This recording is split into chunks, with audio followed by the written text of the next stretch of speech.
Good evening. Hello, Jamie.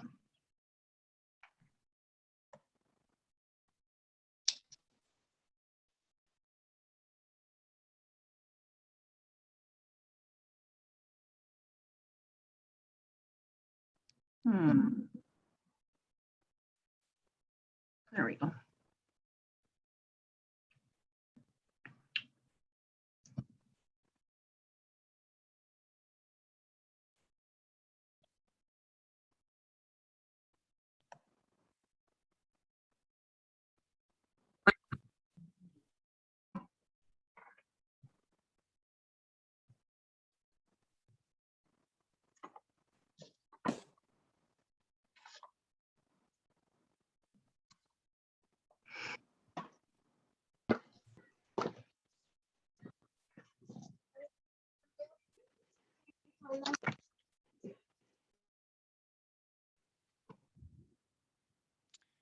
Hang on, you there?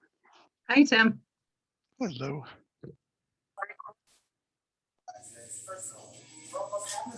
John.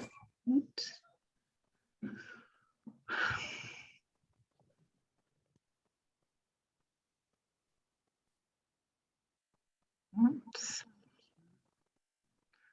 Boy, is this being goofy tonight?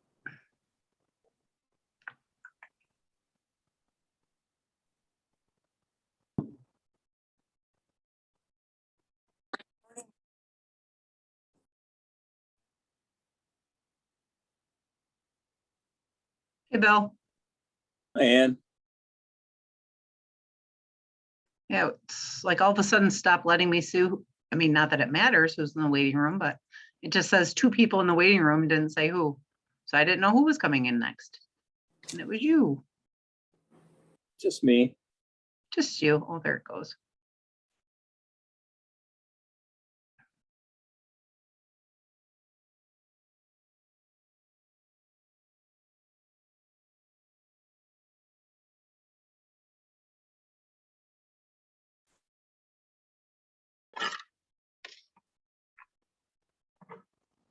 Okay, and if you are not a township board member, oh, I ask that you mute yourself, and if you're not muted, I will mute you, just so we don't hear background noise, and you can unmute yourself for public comment. But we're waiting for a few more board members to come in. Tammy snuck in. Todd snuck in.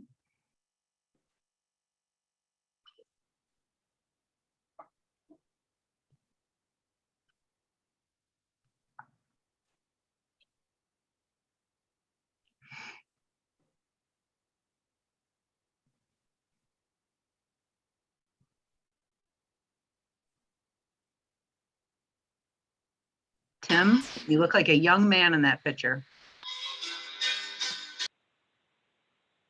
Shh, don't say anything.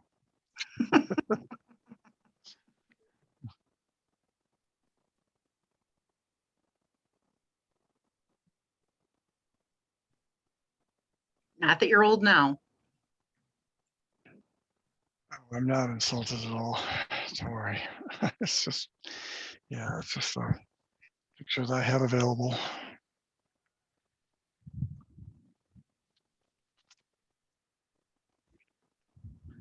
I still don't think I've seen Steve. I haven't seen him either. Yeah, that's me. For some reason, I can't get the Zoom link to work. Oh, you're the 810? Yep. Okay, then I won't mute you. Which you could unmute yourself anyways, but I just have been, if non-board members come in and they're not muted, then I mute just so we don't have the background. Yep, Okay. got it. I'll keep trying on Zoom. All right. Okay, so I think, no, Jeremy, I haven't seen Jeremy yet.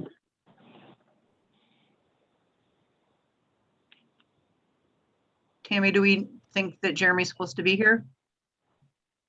I have not heard otherwise. Okay, I just heard something. There's Rick.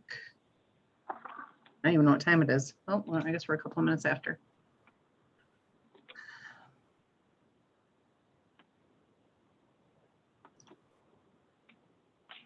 Send them a quick text.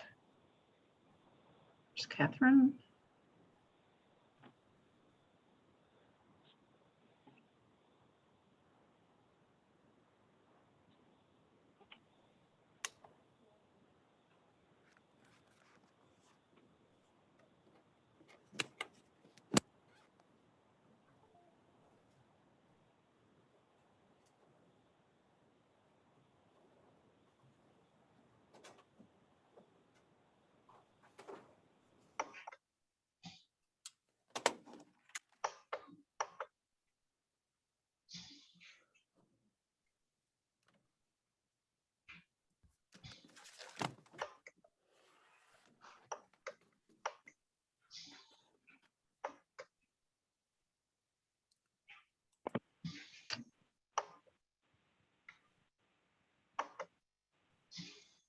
Jeremy said he's trying to get in.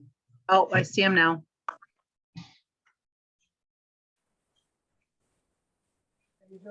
Yeah, I got it here, I think. You want it? Oh, somebody's, Paul, I'm muting you. There he is. Robin. Finally. Yeah. Hey, Hey. Okay, again, if you're not a township board member, please mute yourself, or I'm gonna go through and click a few people off here so we don't have background noise. You can unmute for public comment when the time comes. Well, I think Steve, you're joining in now. Yeah, I'm still gonna, oh,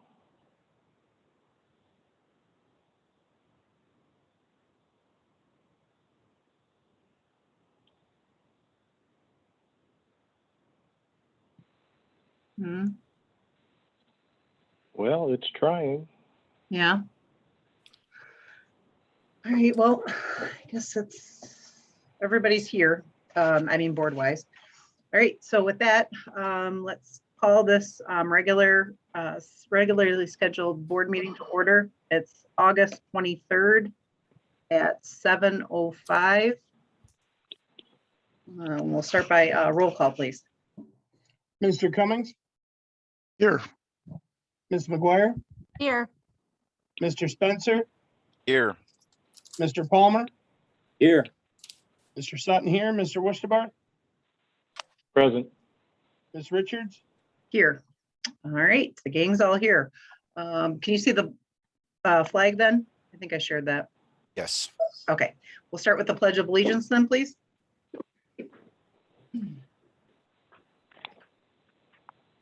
I pledge allegiance Allegiance to to the the flag flag of the United States of America America. and to the republic for which it stands, one nation, one one nation, nation, under God, indivisible, visible, with liberty and and justice justice for all. All right. All right. Know that we don't say that all at the same time, but the thought is there. So I think that's what's important.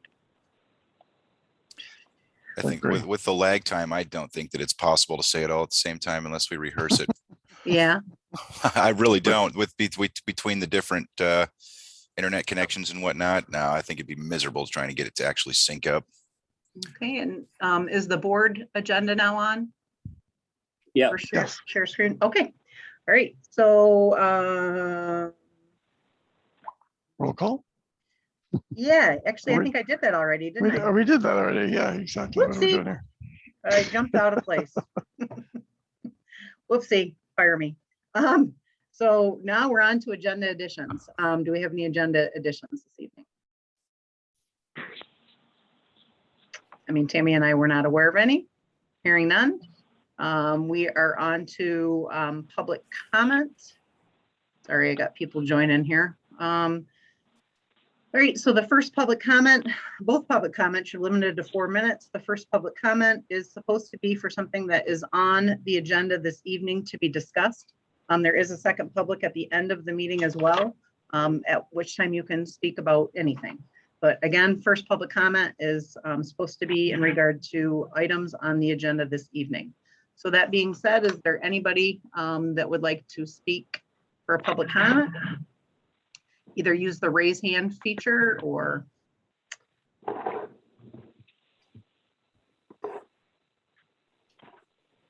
Anyone?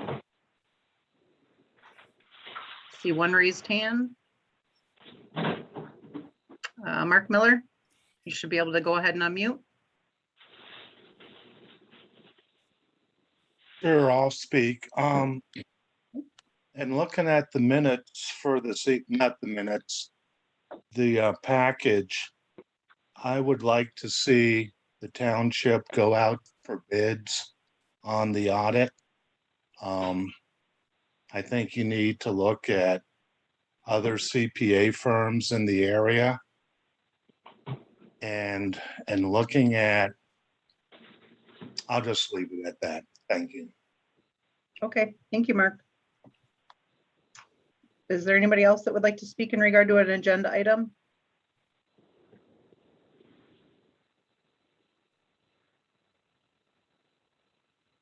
Sorry, I just am writing down those notes. Anybody else? Who's 739-2364? I'm gonna mute you. Because there's background noise. Same thing with you, Larry. I'm muting you. Again, public comment, you can unmute yourself. But I had a little background noise there. Okay, hearing no other public comment, then we're going to move on to consent agenda. Again, we do have another public comment at the end of the board meeting. Sorry, I got some background music or noise. Any idea where that came from? I don't see anything. You got it. I think it was Don Green, it looked like. Okay. All right, so moving on to consent agenda. First, we have the budget work session minutes from August 6th. Any comments on those?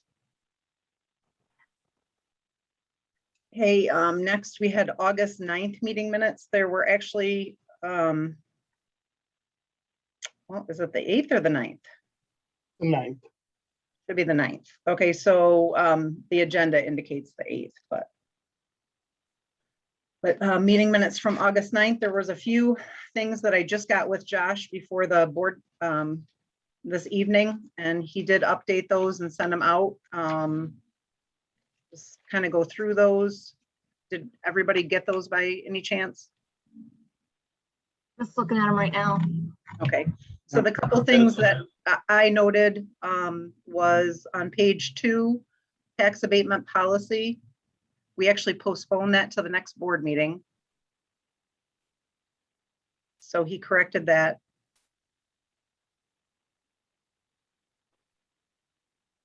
I guess, again, back to the question, did everybody get those? I know Jamie just said you read them, but. Or reading them. I'm literally just looking through them. Okay, well, I guess my question is, do you want me to go through each one that was corrected? Yes, I think please. we should for the record. Yeah. Yeah, Yep, okay. I think that's All right. wise. Thank you. All right, yep. So, like I said, the first one was tax abatement policy. We actually postponed that till the next board meeting.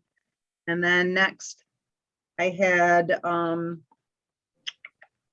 under resolutions, well, it's not really under resolutions, I guess, but Beckett and Rader proposal, I had that it was actually Mr. Palmer that supported a motion by Mr. Spencer for that, not Ms. McGuire.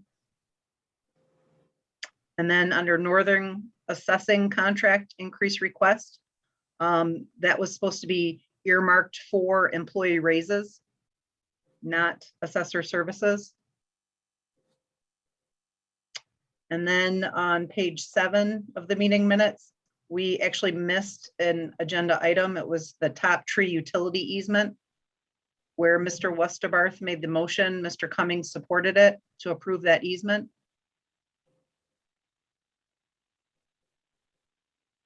And then just a minor change under public comment. Larry Holland indicated, thanking us for looking into the social district policy, not necessarily passing it. And then for myself, it had said we needed to raise funds for the bike path, and that said and basically I had indicated maybe look into the township, could the township donate so that we met the threshold to then get the full match. So those were the things that he changed and then emailed out. And I had one other change Okay, or to the agenda. It's on page 5 of the minutes under the F&B operations proposal for the PFAS. It has the people that vote the yays. It does not have the nays. yeah, I wondered if we needed that too, so, Yeah, that should be. okay. So then the nays would be the remaining, which was myself, Mr. Palmer, and Ms. McGuire. Yeah, I was gonna question that also.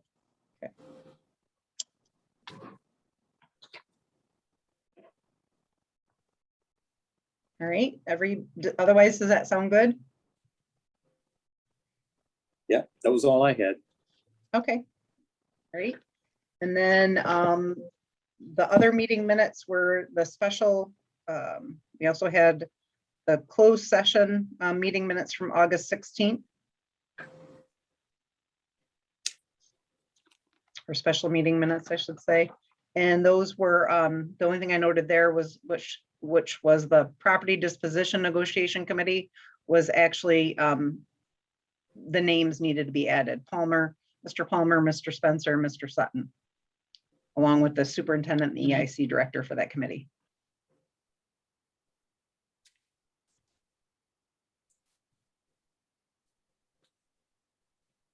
Anybody else have anything there? Okay, then I'm moving just on curious, to, when did Josh send out those corrections? I don't know if I got that email or if it.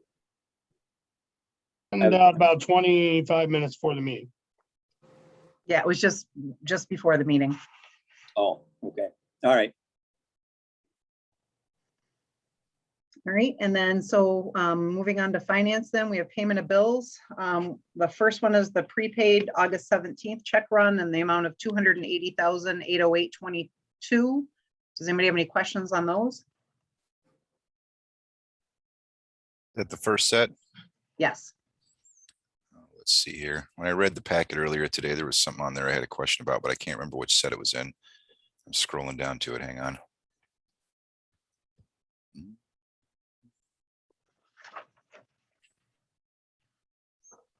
I mean, the big chunk of those were row to row Yeah. up, like 112,000.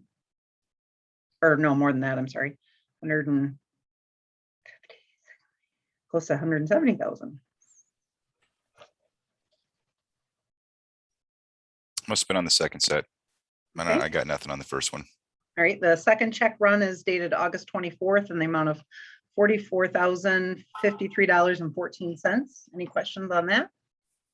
I'm guessing you do, Jeremy, but It's in here somewhere. I read it earlier. I know I did. Ah, yes. Digital 55 LLC and Fund 236 on page number 19 of the packet at the very bottom. There's 2 digital marketing services for O&M maintenance. And I don't understand what those for what is it, like $2,700 total for the 2 invoices there?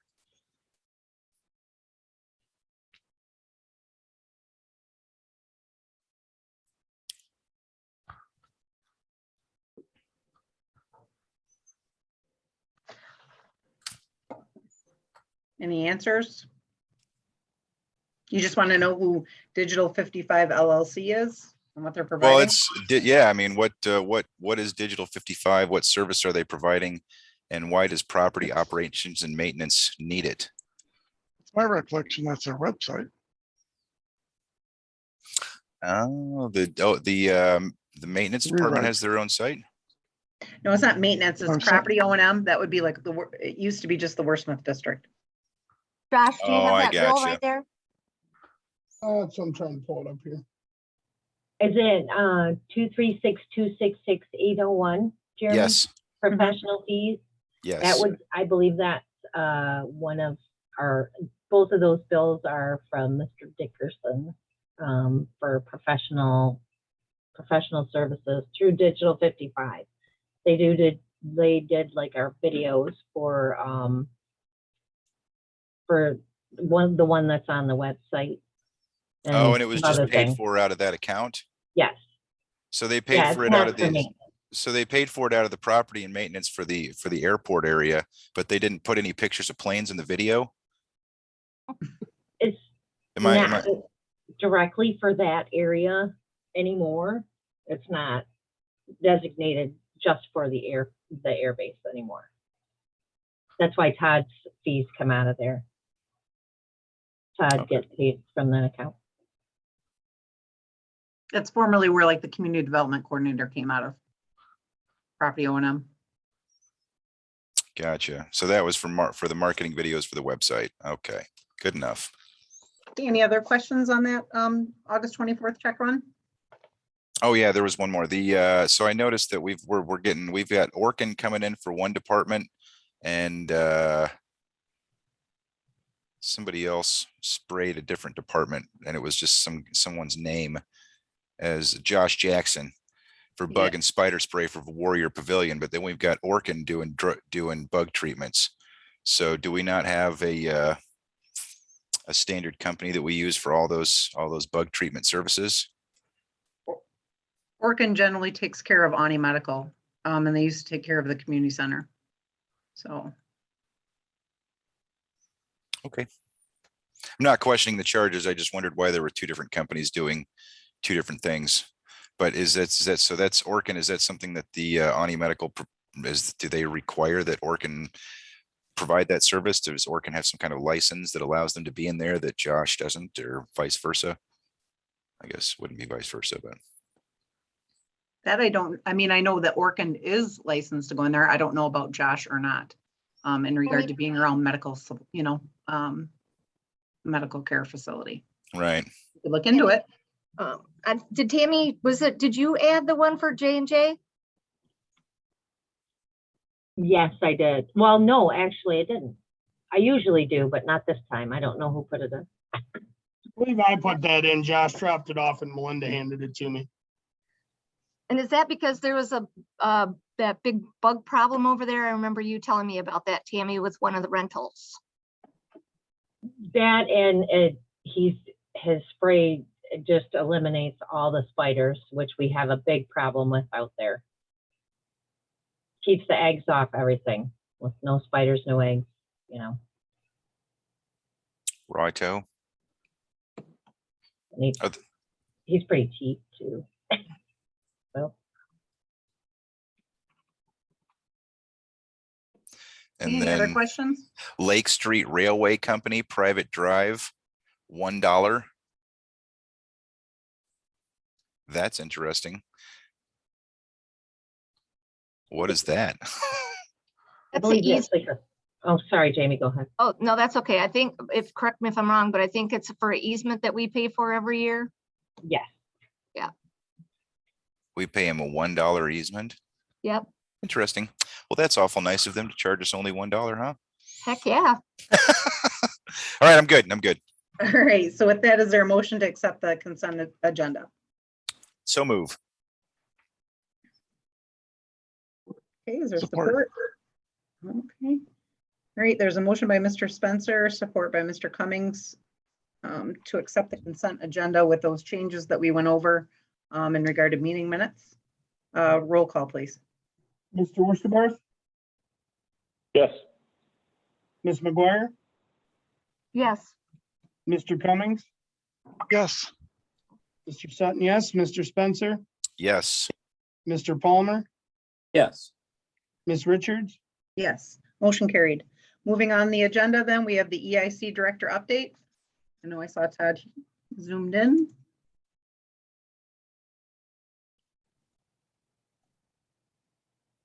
I did, I think.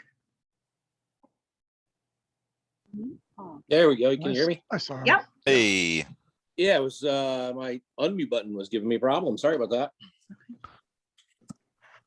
So EIC updates. Been feverishly working on the RRC certification the last 2 weeks. I am down to what I think is one remaining item. But I also fear that this one might be a challenge for us. It has to do with developers, investors, or whoever else being able to pay certain fees of ours either by phone or online. And I'm still in the process of trying to sort a few of these options out, but I fear I might be coming back to the board to discuss the planning and zoning module through BSNA that would allow us to do this efficiently. So you'll probably be hearing from me at the next board meeting as I gather those details and come to you to present my thoughts. But it's really the last hurdle we've got. I think I've got everything else knocked out and ready to go. In terms of real estate disposition, you know that you've got the counter offer from Jeff and Alpina. I think it's Alpina Mark in your packet for tonight. So the subcommittee has made a recommendation for that.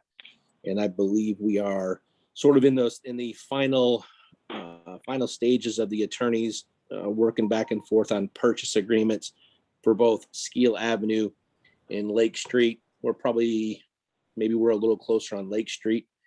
And I think there's a good chance that we would have the developer signed off on their purchase agreement side of it sometime this week. And Skeel Avenue, maybe this week, but I could also see that sliding into next week. The social district has been discussed at last EIC's meeting where we formed a subcommittee. The subcommittee did meet. We talked about a few things that we've got to get ironed out and propose. So I have a couple of homework assignments from that subcommittee meeting.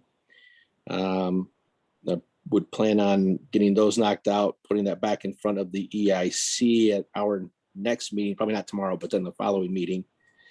Then off to Planning Commission for their thoughts, consideration, and then we'll be back to see you guys, hopefully with a full recommendation that would include a written resolution for your consideration on that.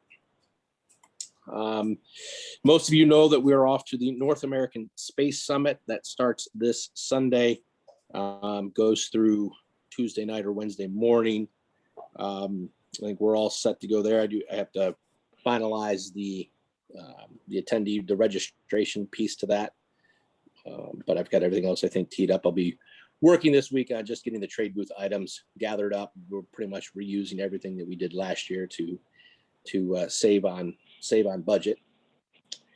The commissions and recruitment guide that we talked about a few meetings ago has been updated, and it has been completed to include the senior center building authority.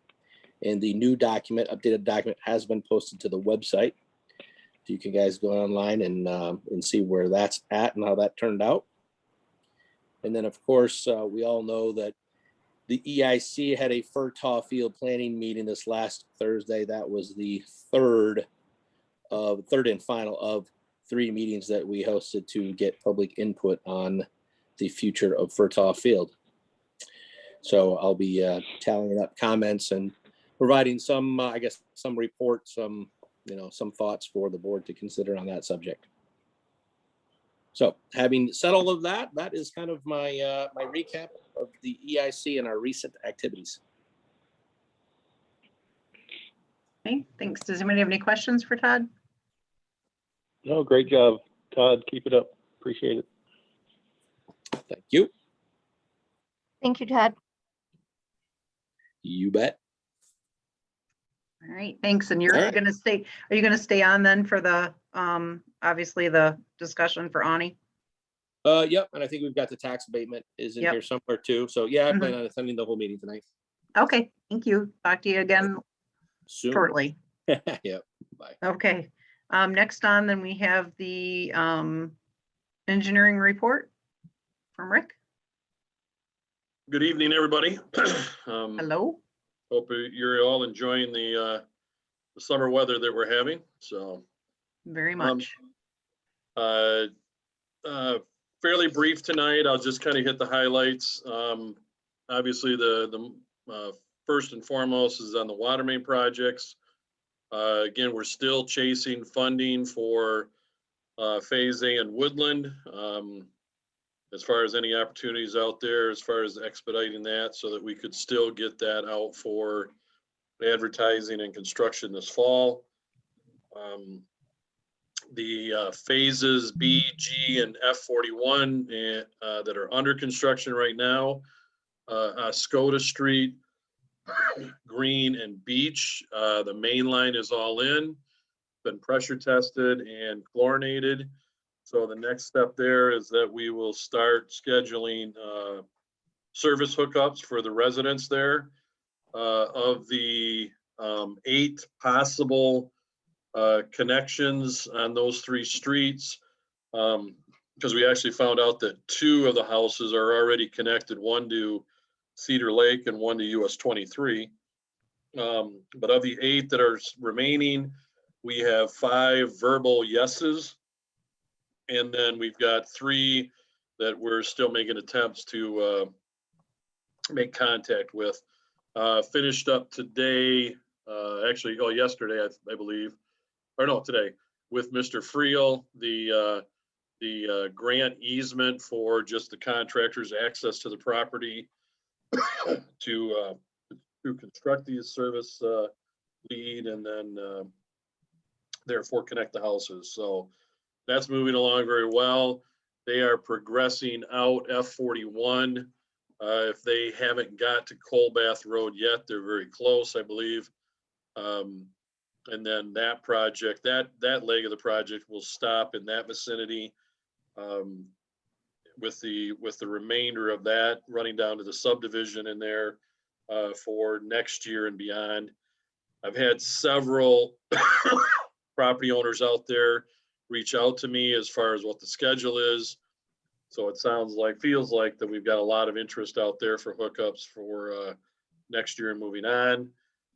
We have a final resolution on the meter pit out along River Road, which was the last thing that we had to get resolved because of the supplier's schedule to provide that to Caterman. That's all I believe has been resolved. So we should be out there and building that water main here shortly. So all in all, we are on schedule with the projects this summer. And like I said, we will probably be late now. First, probably right after Labor Day, starting to do the residential hookups. So sanitary sewer project, project is moving forward with all the paperwork. And that closing is scheduled for August 30th. Once that closing is finalized, then we will issue a notice to proceed and then receive the contractor's schedule on that to proceed there. One thing we are looking at is a fairly substantial savings on some of the equipment. The contractor came back with a different supplier, and we're working with Catherine and Doug Moen to get that acceptable by them to make sure that what we're proposing or what the contractor is proposing works with everything else that F&V operation works with on the system. As far as funding opportunities kind of across the board, we're obviously keeping tabs on everything, EDA, the federal stimulus.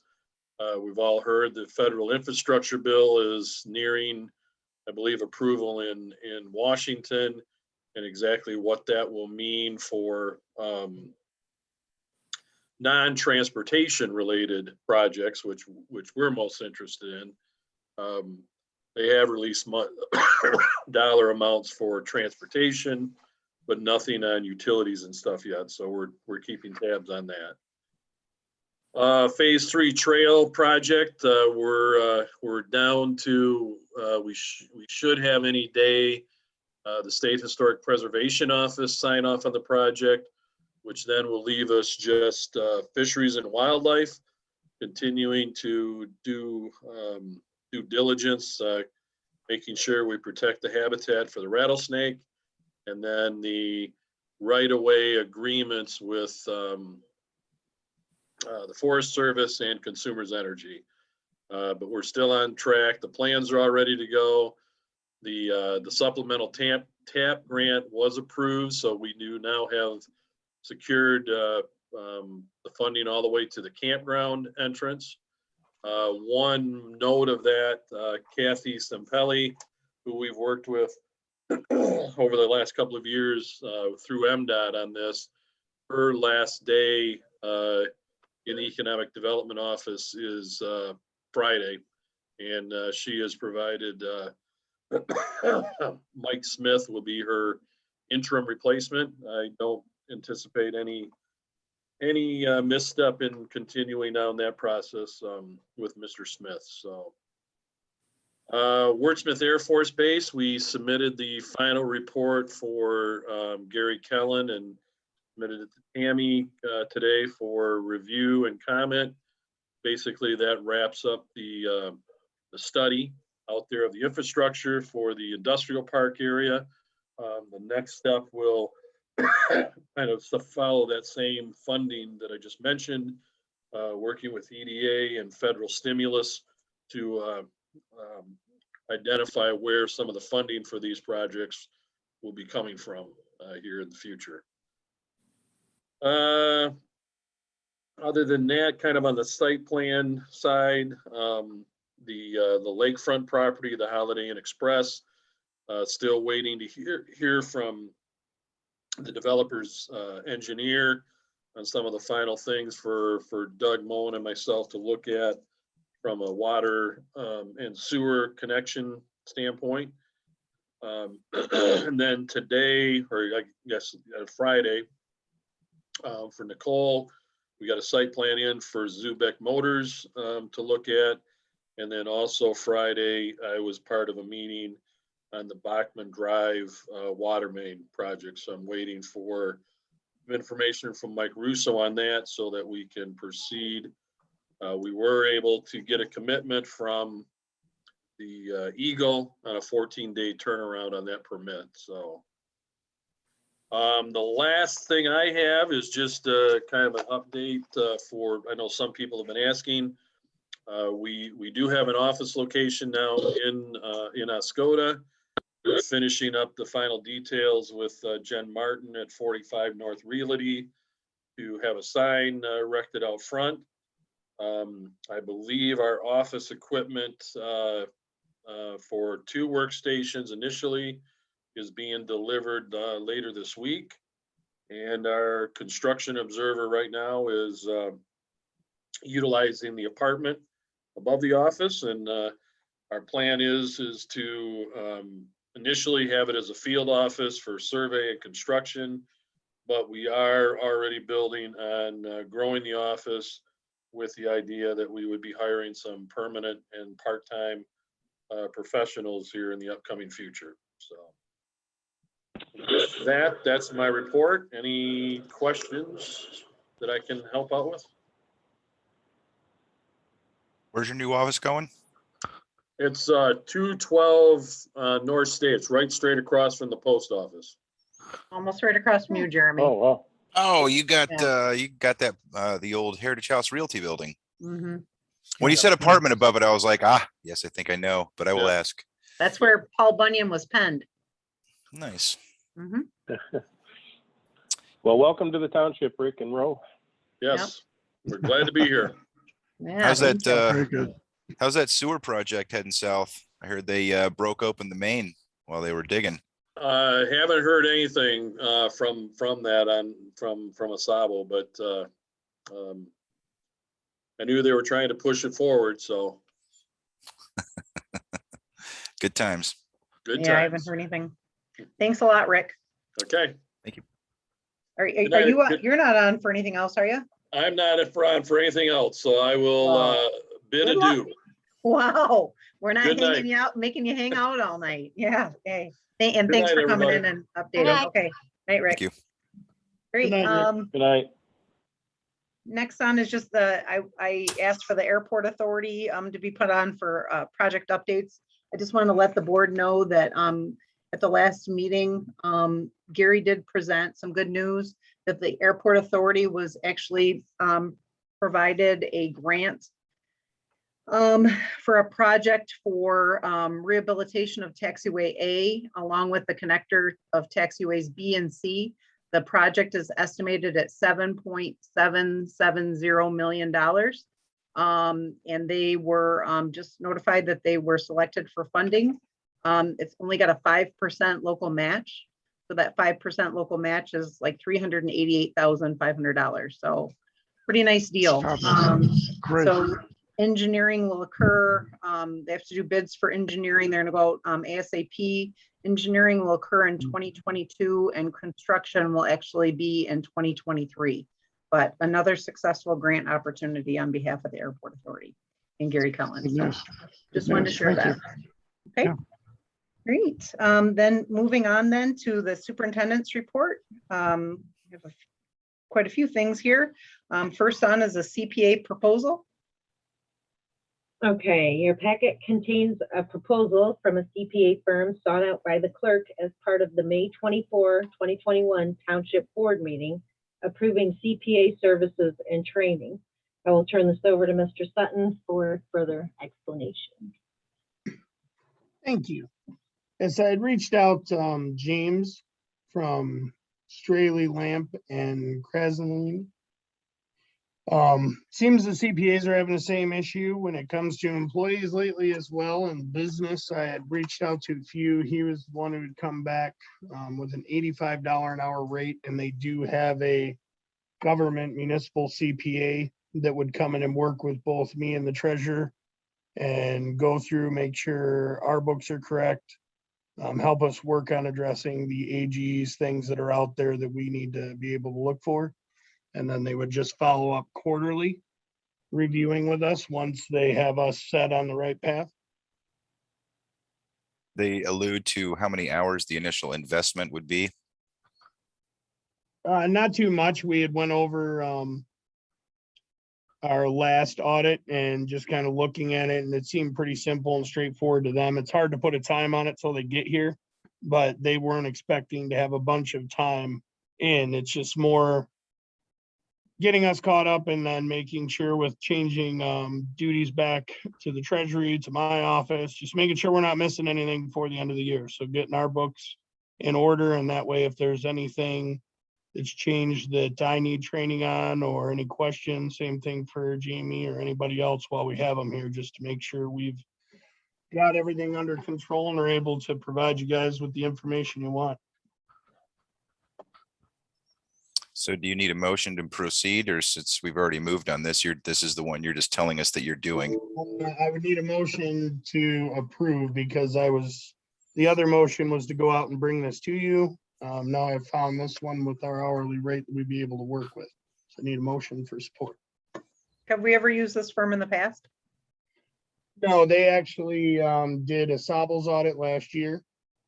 Okay. And I reached out to the board members and superintendent over there and asked just kind of a reference because we're local, how they did. And they said they were phenomenal to work with. So good recommendation from somebody we already work with locally here. Well, I would move to approve Straley, Lamp and Kraslin PC at the rate of $85 an hour. Is there support? I would support that. Okay, there's a motion by Mr. Spencer and support by Mr. Palmer. Any further discussion? Hearing none. Roll call. Mr. Palmer, Yes. Mr. Wusterbarth, Yes. Ms. McGuire, Yes. Mr. Cummings, Yes. Mr. Sutton, yes, Mr. Spencer, Yes. Ms. Richards, Yes. Motion carried. Next on is the Ani Medical Property Purchase Offer. Okay, so I sent out a proposal from that Todd had sent today to the board, so everybody should add that. Did everybody get it? yes. Yes. I did. So it's in the email, not the packet. No, yes, Can I you just got it from Todd today. Todd, go ahead. Yeah, so basically the subcommittee met, considered the original offer. I detailed each scenario. So we have the original offer. then the subcommittee deliberated and we sent back a counter offer of a $900,000 purchase price, $200,000 down. It would still be a land contract at 5%. And then, of course, I mean, there's some language back and forth that the attorneys, will have to wrangle with in the purchase agreement as to, what building modifications would be acceptable, or Tim Friel uses a waste building, some language that he uses professionally. So that would still have to be worked out. But we considered, the original offer, we countered back, and then our agent, Joel Kesterberg, on Thursday came back to us and said that Alpena Mark then recountered, and they'd be willing to do $800,000 on a purchase price. He cannot do over $100,000 on a down payment. And then I think everything else would stay the same, 5% land contract and with the language. So that's kind of where you're sitting. Did we get any guarantees that they're going to continue to maintain the building so that we don't get a garbage scow back if they decide to just stop paying for it? Well, yeah, it's their building, so it's up to them to maintain the building. Right, but that's what I'm saying. If they want us to bend over a little bit here and accommodate their request for a land contract, and they have all their little stipulations in there, then I'd like to see a couple on our side as well. And to that end, we expect that you are going to maintain the facility. Something that we can help kind of hold their feet to the fire. So let's say they give their $100,000 down payment, they make that back in rent in the first 2 years, but they absolutely refuse to replace anything on the heating system, and it just goes to crap. They say, oh, it's going to cost us $700,000 to fix it. We're just going to give it back, because they don't want to maintain it. That's what I'm kind of asking for something along those lines, based on all of the, we want the township to give us this and that and the other thing. Well, then I'd say we should get a little bit of something back. I'm assuming though, I was going to say, I'm assuming there's going to be language in the land contract as to the maintenance of the building, and they're responsible. And if they don't maintain it to our standards, then of course we can take it back at any time. Not necessarily just take it back, but I maybe even get financial compensation. Yeah. Is that something we can even do? I don't even know. Well, it just all comes down, really, we're talking about language within the purchase agreement. And that's really in Mr. Friel's purview, not mine specifically. But, we've been going back and forth on the other two agreements with things just like that. Like, what's in the purchase agreement? What is it? Like, what are people being held accountable for, and what are they not? And that's why it takes, several weeks to finalize a purchase agreement. So I think you've got a valid point. I understand all that, Todd. I have one question. What's the length of the land contract, and how are they going to purchase it out? This isn't an open-ended 10-year thing. Is it a 3-year thing? What is it? That's I believe they are then on the hook, basically a balloon payment in 2026. Which coincides with, so it's 5-year. Yeah, with the VA and their lease. And that's exactly why I'm asking. Sorry, go ahead. Yeah, and I said, there's still a possibility that some of the future use of that building may be for Alpena Community College? Possibility? Yeah, and I think that's, originally when the building, when we talk about building modifications, Jeff, the proposed, the buyer would need to get the building sort of set up and prepared to condo off to Alpena. Those I know are some of the modifications that he will actually physically have to make to the building, and he'll of course need township's approval to do that. Yeah. Okay, thank you. I understand your points, Jeremy. I get it. I just, that 5-year balloon payment is based on whether or not Eic continue, or whether or not that lease continues. Well, if the VA decides, we're just not feeling it, and they don't have a deal with the college, there's a real good chance they're going to give us back a building. And that's, and I just want to make sure that while they have it, it's maintained, because I don't want to get it back after we've been putting all this money into keeping it maintained and going, and just have it fall apart over the next 5 years because they just don't feel like it or don't want to or whatever. That's, I'm looking for something in there that says you will maintain the facility. If you want it on land contract, then we want some guarantees that you're going to keep it up. And then once it's paid for and you own it outright, you can do whatever you want within reason, of course. Yeah, I'm with Jeremy on this concern. It is a fair point. It would be nice if we had some language in there that protected us on that. Sorry, I know that's throwing a monkey wrench in your guys' cogs there, but I'm just a Well, I little think all that can be worked out in a purchase agreement. We just say we want language, if we're willing to go with this, we want language, assuring that this building can be maintained to our standards within the length of the land contract. Well, I will leave it in inspections and things.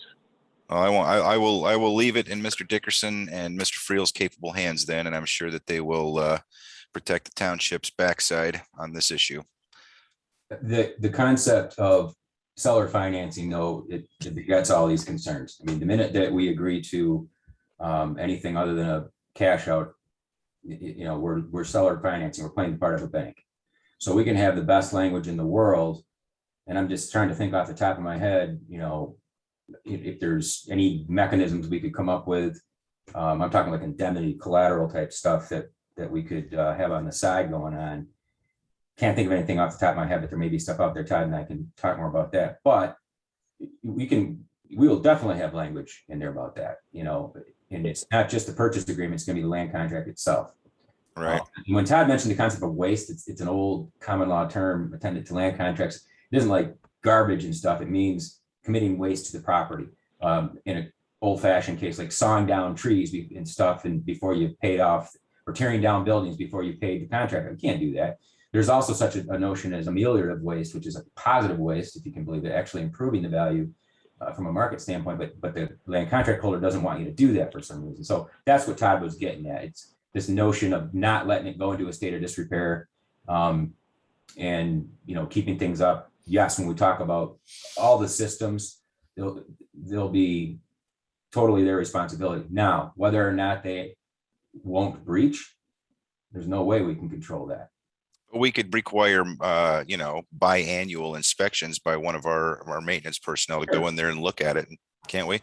Absolutely. And I mean, if our guy goes, if the township's guy or gal or whoever goes in there and says, "Oh, look, that's been broken for 3 months and you guys haven't touched it. Where's the work order? You got nothing." I mean, some kind of recourse that says either you fix it or we're taking it from you right now, because we're not going to let it fall into the point that we have to come back and spend hundreds and hundreds of thousands of dollars just to bring it back to a rentable condition.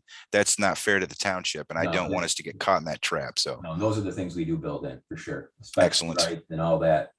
But just so you understand, the minute though we agree to the notion of a land contract or a mortgage, either way, we're the financier. We're right. part of a bank.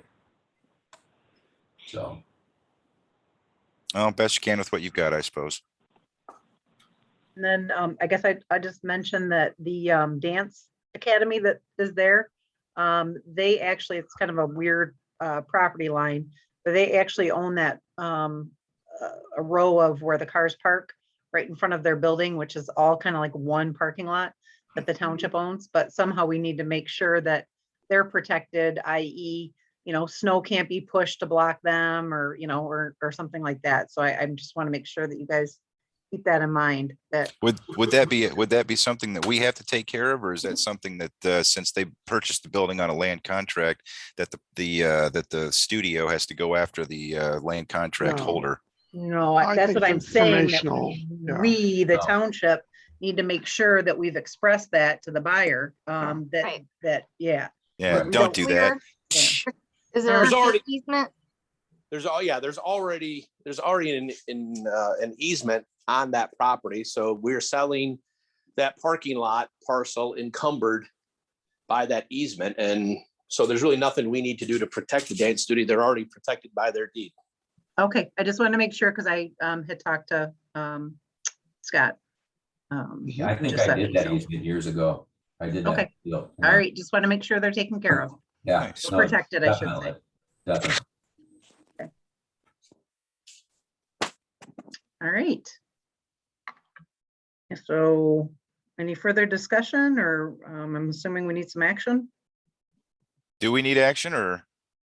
Just continue to have the subcommittee Well, negotiate? this will go a lot easier for getting language prepared in a purchase agreement if you guys are willing to accept the financial terms of the offer. Yeah, just the general terms. Right, and the PA details will still come back to us. Oh, yeah. And the Yeah, land okay. contract too, eventually, if it makes it to that point. First things first, purchase agreement, and we may at the same time have to do the land contract, so there's no quibbling afterwards. Well, with So- that, I would make a motion to accept the offer from Alpena Mark LLC in the amount of $800,000 down payment on a land contract with an interest rate of 5%, that's amortized over 10 years, In a balloon in 2026, in a balloon in 2026, and the rest of the terms to be worked out. and the rest of the terms to be worked out. Right. I support that. Right. Okay. Anything else I want to add to my motion? No, that was an awesome motion. I couldn't have done Yeah, it very good, myself. very good. Right. I support that. Okay, so there's a motion by Mr. Palmer and support by Mr. Cummings. Roll call, please. Mr. Spencer, Yes. Mr. Palmer, Yes. Mr. Wishdebarth, Yes. Mrs. McGuire, Yes, Mr. Cummings, Yes. Mr. Sutton, yes, Ms. Richards, Yes, motion carried. All right, next on is the FMV PFAS investigation proposal revisited. I believe that Catherine is on. Yes, I am. Can you hear me? Mm-hmm. And I believe Elaine Venema is on the call as well. I The am. engineer who is leading the project. yep, So at the last board meeting, we had presented an initial proposal.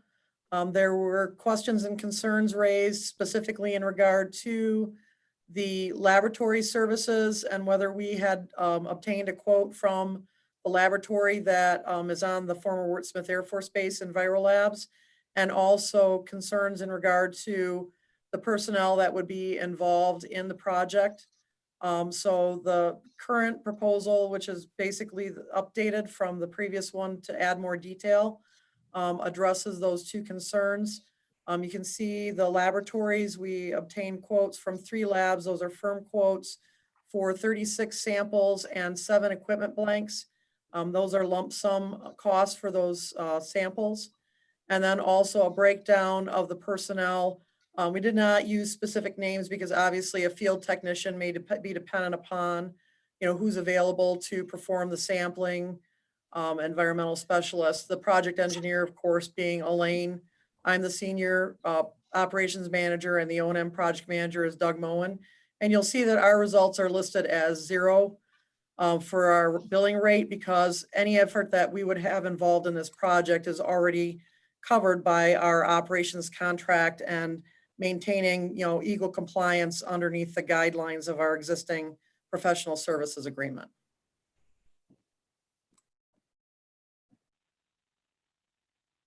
Okay, thank you, Kath. Does anybody have any questions in regard to the information presented? Did you come up with an answer for what if we say no? I'm going to let Elaine answer that. Well, I think we discussed this at the last meeting, but I do have other clients who are working with Eagle on violation notices regarding PFAS exceedances of water quality standards. So, at this point, Eagle's been very understanding of the situation at Oscoda and has just been requiring some progress be made. If we don't continue to make progress, they may not nicely and may write a violation letter and go down the enforcement route. Well, I appreciate. Oh, sorry, I think I accidentally just muted Oh, Jeremy. that's all right. Sorry, I was trying to mute Rick. So we appreciate that they're encouraging us to move forward, but they're also requiring that we spend a whole bunch of taxpayer money in this area for things that aren't really our fault. I mean, that's part of the issue here, is that we're talking about possibly taking a stand and saying, no, we've had enough. You guys are at the federal level. You guys need to go talk to the Air Force. We didn't put the PFAS in here. It's not our responsibility to pay to take it out. If you guys put it there, you take it out. And we're tired of getting dinged around just because we're, standing here. And and they happen to just dump all this stuff underneath us. It's not fair to us, and I don't like it. We've been arguing with these people for years, and we can't even get them to pay to use our wastewater. The drainage system out there that they're pumping all that water into, they can't even pay the maintenance on it. And then we're expected to bend over backwards and continue to pay these gigantic fees for what? To clean up their mess? I don't think so. Well, Jeremy, part of the problem is, without doing this investigation, we don't know where that PFAS is coming from. And it may not be from the Air Force. That's part of the problem, is they indicated in the original documents for this, that they found the PFAS in pump stations 2 and 4, one of which is the one that comes from Oscoda. So right, but all of these pump stations are all within the area of the Oscoda River Valley, which is polluted from 3 pipes down. So, I mean, if they want to do the testing and say, oh, look at that, it's not our fault this time. Okay, well then maybe we take responsibility for that specific section, but why do we have to test for it? We didn't put the PFAS here in the first place. Not anything that I'm aware of. Has there ever been any type of manufacturing in this area that's put PFAS in the water that we're aware of? Possibly. That is very possible. Just as possible as the water being contaminated down the Oscoda River throughout the entire river valley and possibly spilling into the wastewater systems. So the only Oh, go ahead, Elaine. I can really speak to about that is, Eagle has issued that compliance communication regarding some next steps they would like to see done. And if the township does not want to pursue that, the township would need to write a response to that compliance communication, spelling out those reasons, and you'd have to have a discussion with Eagle about it. Yeah, this is part of our operating permit for the lagoon system. Right. And then my point is that, there's 6,000 people that use that lagoon system here in town. And what are they going to do if a couple guys from downstate show up to turn it off? I think it's going to get ugly, and I prefer not to go that route. But, we can't sit here and keep paying for this. It's not fair. But if you guys think that, if the board believes that this is something that we should pursue, then we should get it done, knock it out. But how many more times do we have to take it? How many times do we have to get bent over here before we stand up and say enough is enough? And if you guys want to fight, we're standing right here. I was gonna say, I'm the one that stopped this the last time for 2 things. One is the whole situation on the former base with PFAS, and the second thing is just supplying a number with no detail and no quotes. I'm never going to approve or recommend payment without quotes, so we can look at the numbers. In regards to this one, I'm willing to go along with it one time, but I'm not doing it again. I'm going to push back next time. But if this helps identify where it's at, fine. This is a one-time occurrence. I wanted to raise the point here that I'm only concerned about holding the right agency responsible. F&V is not being adversarial. They're working with us. Eagle has been cooperative with us. To the point of whether or not they would lack cooperativeness in the future if we stopped cooperating with them, I think that only stands to reason that would occur. I think the whole point here goes back to a conversation that we had. Bill, I'm going to have to ask you to chime in here. I recall a conversation with, who was it? Was it Beckett and Rader, where we were talking to them about how we might actually get to push some investigation and even some services. It was a rather low amount of money per year that they were going to be able to help the township. Do you recall this conversation? It was one of the work sessions we had over at the library. And I just don't remember enough of the details to. Yeah, it wasn't Beckett and Rader. It was the other firm. Beckett and Rader. Okay. No, it wasn't Beckett and Rader. Oh, gee. They were going to do some studies for us, and I think It was that AKT Peerless? AKT Peerless. Yes, thank you. Oh, Yes, cool. thank you very much. Well done. Yeah, AKT Peerless. And we So have the whole another point on this was to try to get someone outside the township to work with us. And so my point here to put the conversation, I think, on a more productive track is to work with an agency like them or them, and and try to then get identify the actual source and hold the accountability where it should be. That's ultimately what we're all looking for. And I don't think that we've done a whole lot of that in the past, but I think that it's something we should be doing. And I think we started discussing it, and I actually don't recall why we didn't pursue it. I think AKT Peerless has been working for us on the dump site out on Kings Corner Road, because that's another site that Eagle has notified us of contamination, and they've been very willing to work with us on, trying to make some arrangements out there. And I guess the point of this investigation by F&V is to find where the majority of this contamination is coming from, because if they can find that the majority of it is the responsibility of the Air Force, then we have grounds to go after the Air Force for this. But we have to have this investigation to find out where it's actually coming from, because right now we're just guessing. So basically, we need proof, and once we get said proof, we either clean it up because it's our fault, or we've got some documentation to hold feet to fire. That's pretty much it. Yes. Yeah. If I can interject, yeah, this is basically what we're trying to do is work with you guys on a process of elimination.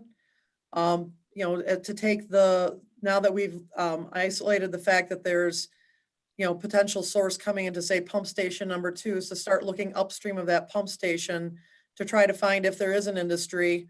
We've had this in other communities where it's even that they don't have that material anymore that they're using, but it was left in a tank. That happened to the city of Lapeer.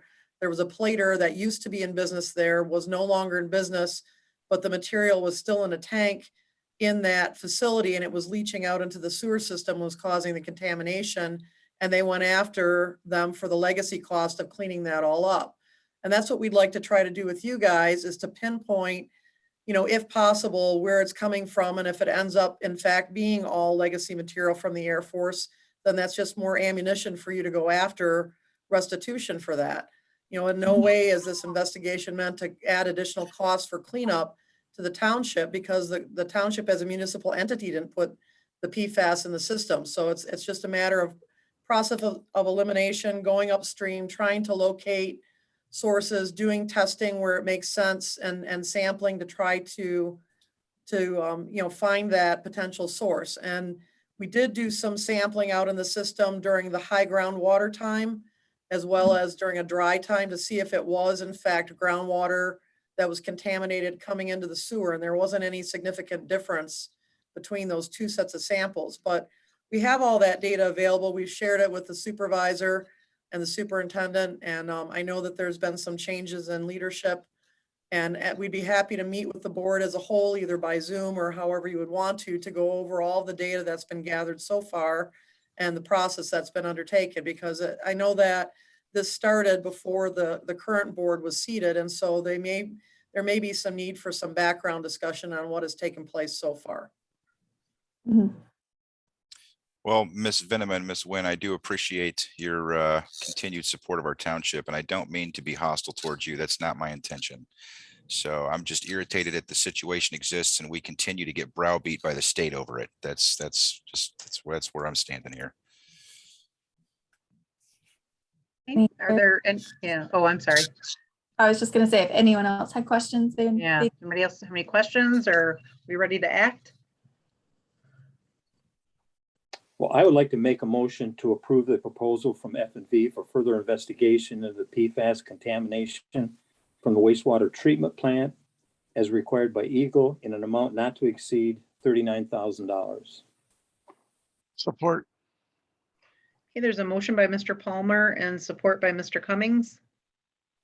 Bill, does that include setting up like a work session with them to kind of get everybody on the same page or up to date, or include everybody? Well, I think maybe once they've gotten into the investigation and have some more information for us, perhaps we could set up a work session to go over some of it. Unless you wanted to have them go over what they did in phase 1 of their investigation.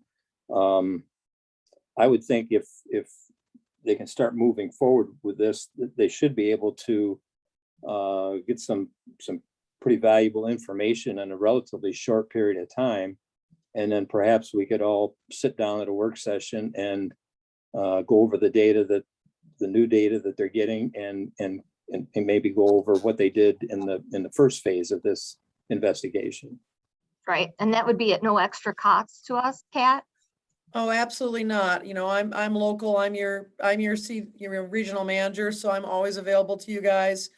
You know, and Elaine, you know, has built meetings into this budget, both for you know, meeting with Eagle and for meeting with you guys as the client. So we can work with you guys on that without, there wouldn't be any additional cost to have a board meeting of any type.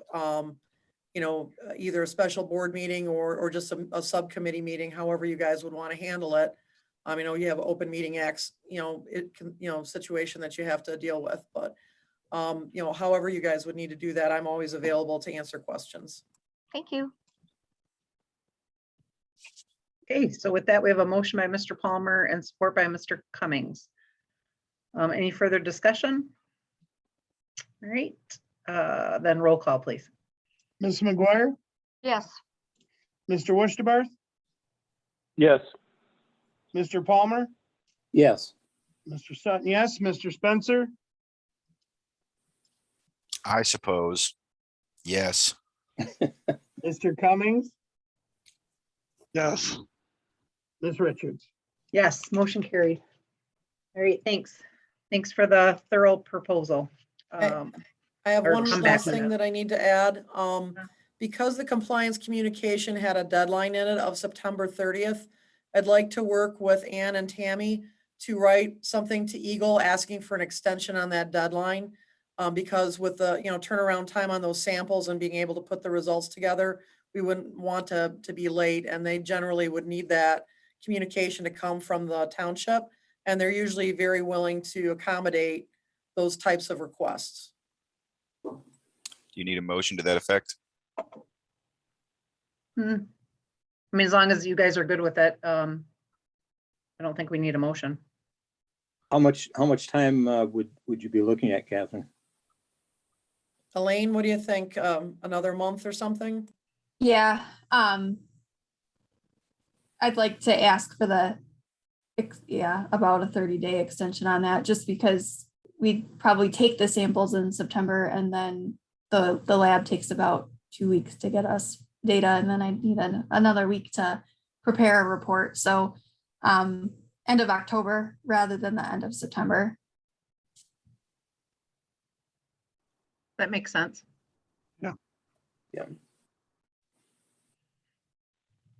Yep. You'll draft something then and have Tammy and I look it over, not overlook it. Yeah, Elaine and I will Okay. put something together and then I would send it to you for your review.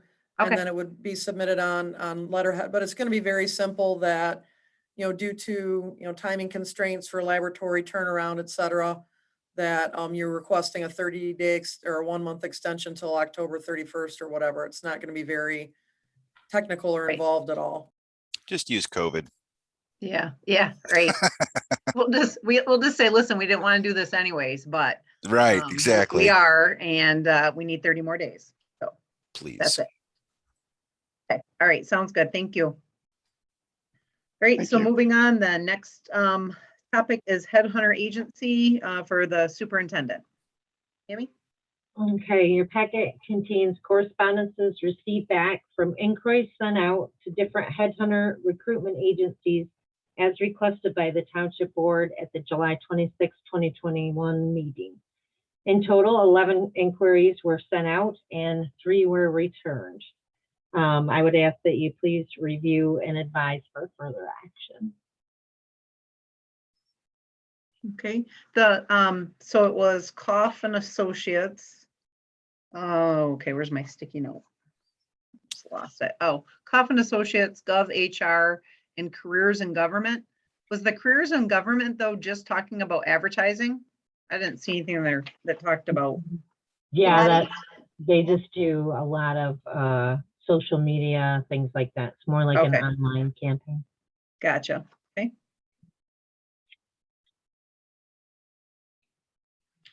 All right. So what would be the biggest difference that you recognized between the careers in government and the other two? You said that they're just the careers in government is just an advertising firm, so they're just going to put our Yeah. advertisement out in a bunch of different Right. places. It was, yeah, it wasn't a head, Yeah. it didn't look to me like a headhunter firm. You pay more for an advertising package, basically ads run, things like that, social media posts, where the other ones were more of, them actually going places and seeking out a professional. And putting the whole thing together. I mean, didn't the airport authority is using Gov HR, correct? I Yes. think. Okay. How's that Yes. process going? Good. Yeah. They have all the advertisements out.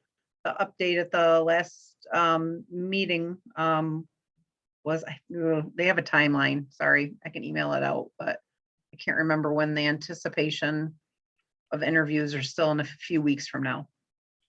But So they we come up actually, with the whole ad, everything. so all 3 of them are going to provide advertisements, but only the first 2 are going to actually send a representative to that candidate's house and say, hey, how are you? Whereas the third one is just going to put out an advertisement, and then whoever replies to our posting gets interviewed by the board. Is that what's going on? Pretty much, yeah. Great. Not a true headhunter firm, I guess I wouldn't say. Right. Yeah, it doesn't sound to me like the third company is really headhunting anything. They're just a marketing company Mhm. that's marketing jobs available. Right. And it looks like the fee for the one is somewhere between $20,000 and $30,000. Yeah, So- they looked kind of comparable, I guess, depending on how you separate travel and everything else, but yeah, it's not cheap. I think the airport authorities was right around 25, maybe, and not to exceed 25 or 26 for the recruitment. And so with that, I would like to make a proposal. I would like to make a motion to approve Tammy Klein as our full-time township superintendent with starting salary of $95,000 per year and a 3-year contract. She has been doing the job. She's actually been doing both jobs. Our process of trying to find someone is kind of a shot in the dark. Even if you have a professional firm, you're paying a lot of money, and there's still no guarantee. We have someone that's worked in the township for nearly 10 years, knows the people, knows the area. I would like to offer her that position, and so we can move forward. Okay, is there support for that? I don't think that's on the agenda. Can we act on that? It's not a topic. Well, it's part of the headhunter project. Not really. Seems to be a little bit of a gray area.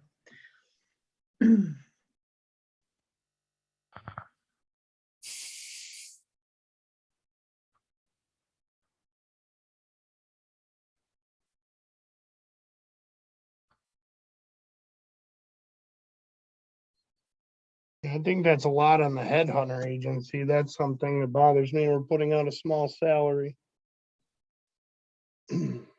Oh, I'm sorry, I was on mute. I said I would support that motion. However, I would leave the salary negotiation up to the committee that's already formed. So what qualifications are we basing that on compared to what was advertised? Are there any qualifications if you run for supervisor other than being a citizen of the township and not a felon? You're being elected, being hired and being elected is two different things. Okay. Well, I think Tammy's doing a wonderful job, and I'll continue to believe she's going to do a fabulous job for the township. She's a known quantity and has shown me that she knows how to work with people, work with a team, and can manage the business of the township on a daily basis.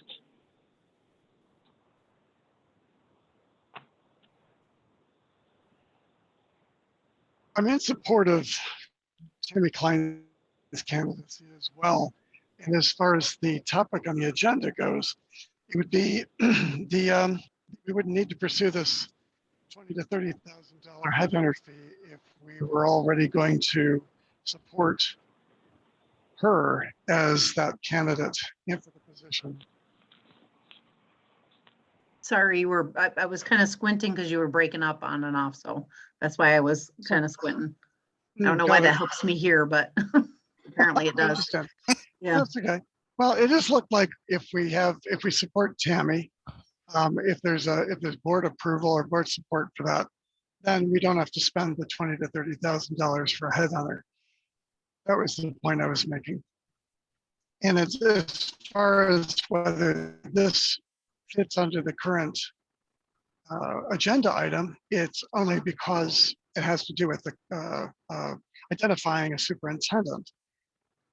And since Ms. Klein put her resume on the table only a few weeks ago, and since we had already started the discussions about identifying a headhunter, I'm not sure that this timing here is inappropriate.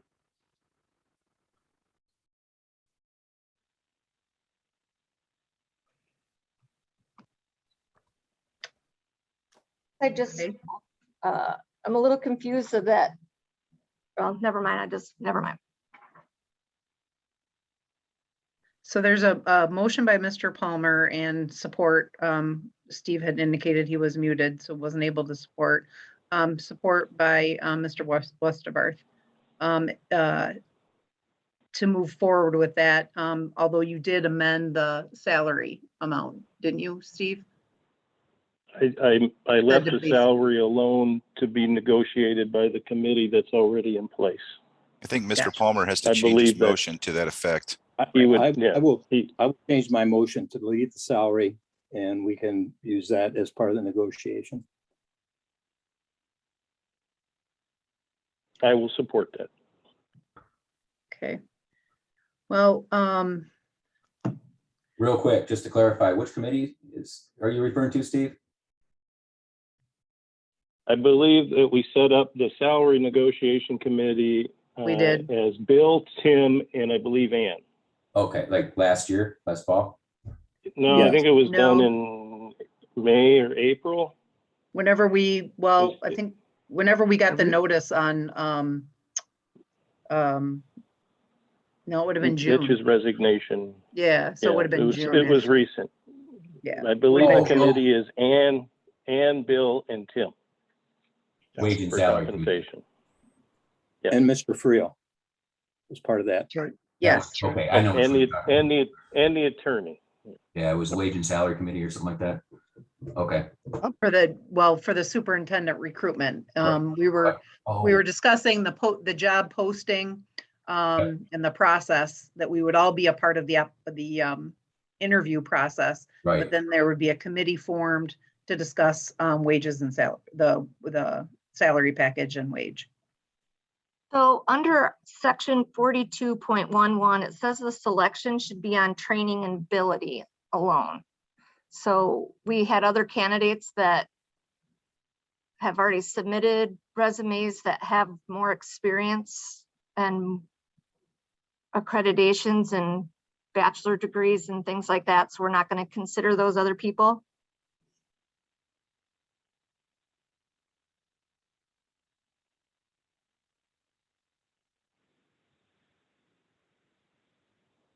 I would say that would be a question for you. Well, Bill, you made the motion and Steve, you supported it. Even I'm not sure what everybody else's thought process are, but I mean, we did have 6 other applications submitted, and some did have references that had Municipal more experience. experience. So you're indicating that we're not going to look at any of those. Well, I think going Ms. Klein, we have a known quantity. Whereas, and that's one of the reasons that we have requirements in our selection where we, want a college degree or, experience, those kinds of things, because we don't know who the person is. So you would hope that with some of those qualifications, that will make them a better, would make them a better superintendent. Well, we know that that doesn't always work with an unknown quantity. What we have here is a known quantity. We know what we have. She's been doing the job, and I think it takes an awful lot of the guesswork out of the hiring process to try and hire somebody that you don't know from out of town. That I mean, we've had some experience with that just recently, so I'm not going to talk too much about that, but we know that that doesn't necessarily work out. So when you have a known quantity, I think it's appropriate to move on that. Okay. Tim, is Mr. Friel, is that we've had those other people submit resumes and things. Is that are we in danger of any type of a lawsuit or anything? I think we are always in danger of a loss. Well, It's really a political decision. Of course, it could have ramifications, but I think it's ultimately a political question at this point. well, I think she was asking if there's any specific type of law that since we took the application, we have to provide an interview or Right. anything along those lines. Thank you, Jeremy. We're not required to provide interviews with every applicant that we receive. And I have reviewed every resume. That's true. I mean, you're free to reject all resumes if you want. I mean, there just hadn't been any action taken until tonight. But off the top of my head, I mean, I'd have to devote some research if it's that much of a concern to the board tonight. But I would say it's more a political question than it is a legal one at this point. Thank you. All right. Well, I mean, God, I feel like I definitely don't want this to come out, Tammy, that I don't think that you have done a good job, because I do think you have as interim. And for that matter, like, I mean, you've handled everything and then some in regard to other tasks been asked. That being said, I'm just really cautious, I guess, about not doing formal interviews with people. So I have concern there, but I don't want that to imply that that I think that you've done anything incorrectly to date. So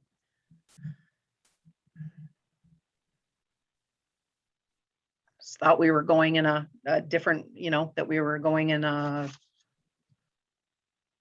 more of the headhunter type of thing to get cast a broader net, I guess you would say, which again, I don't mean any disrespect when I say that, although I'm sure it comes across that way, but that's not the way I mean it. So that being said, any other discussion before we do a roll call?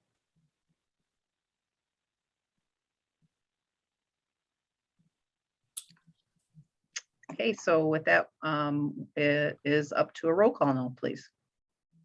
What was this? Can I ask for clarification, or do you got to do roll call first? No, go ahead. Clarification in regard to the motion? To the salary the starting salary, It's just to approve Ms. Klein to be superintendent with pay decided by the negotiating committee. but no range to start at. We'll leave that up to the committee. I believe there was a range in the notice. But would there, I know there was a range in the notice, but with, It was also relative to experience. correct. So I And was wondering accreditations. if the wages, like it would be a broader scale.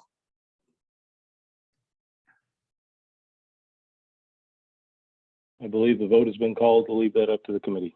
Yeah, this is a contracted position, so it's not just salary, it's the contract itself. It's all that. Okay, All right, so then we're ready for roll call, please. Mr. Palmer, Yes. Mr. Sutton, yes, Mr. Wishtabarth, Yes. Ms. McGuire, no, Mr. Spencer, Yes. Mr. Cummings, Yes, Ms. Richards, No. Motion passed.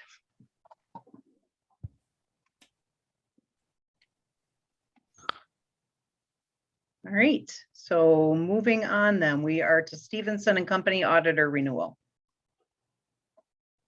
Okay, your packet contains an engagement letter from Stevenson and Company with a 3- and 5-year option for your review. Current staff have requested their assistance, and at this time, we are out of contract. Before any further participation, the auditors have requested the township get back into contract.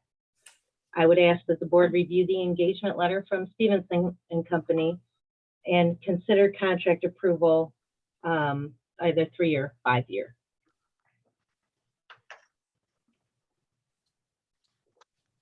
All right, does anybody have any questions or?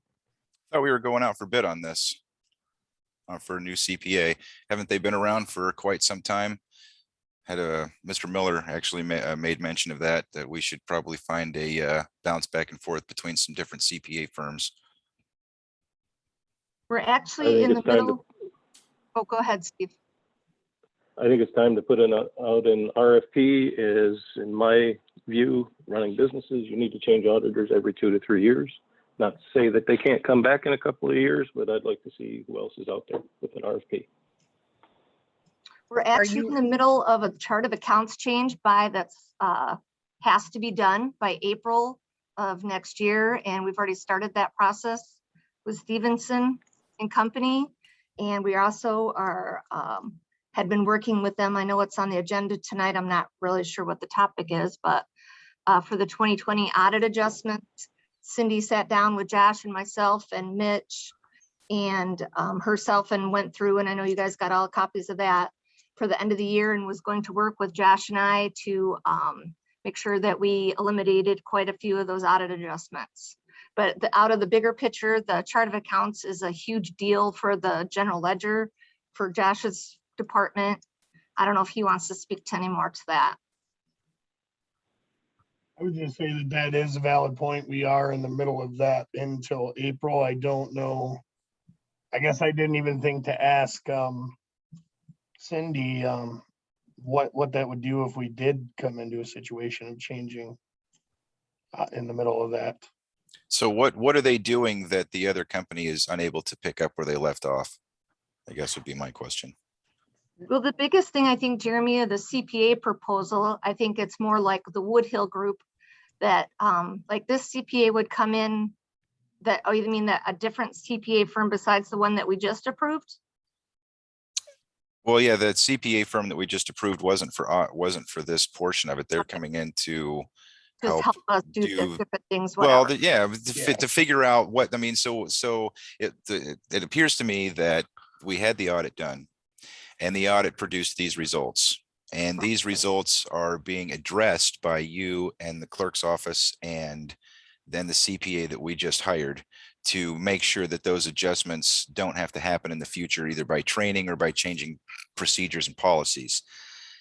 But then the audit firm itself is what we're talking about here for the overall audit. We didn't hire the other CPA firm for the audit. That wasn't, I don't think that was part of it. I No. could be wrong.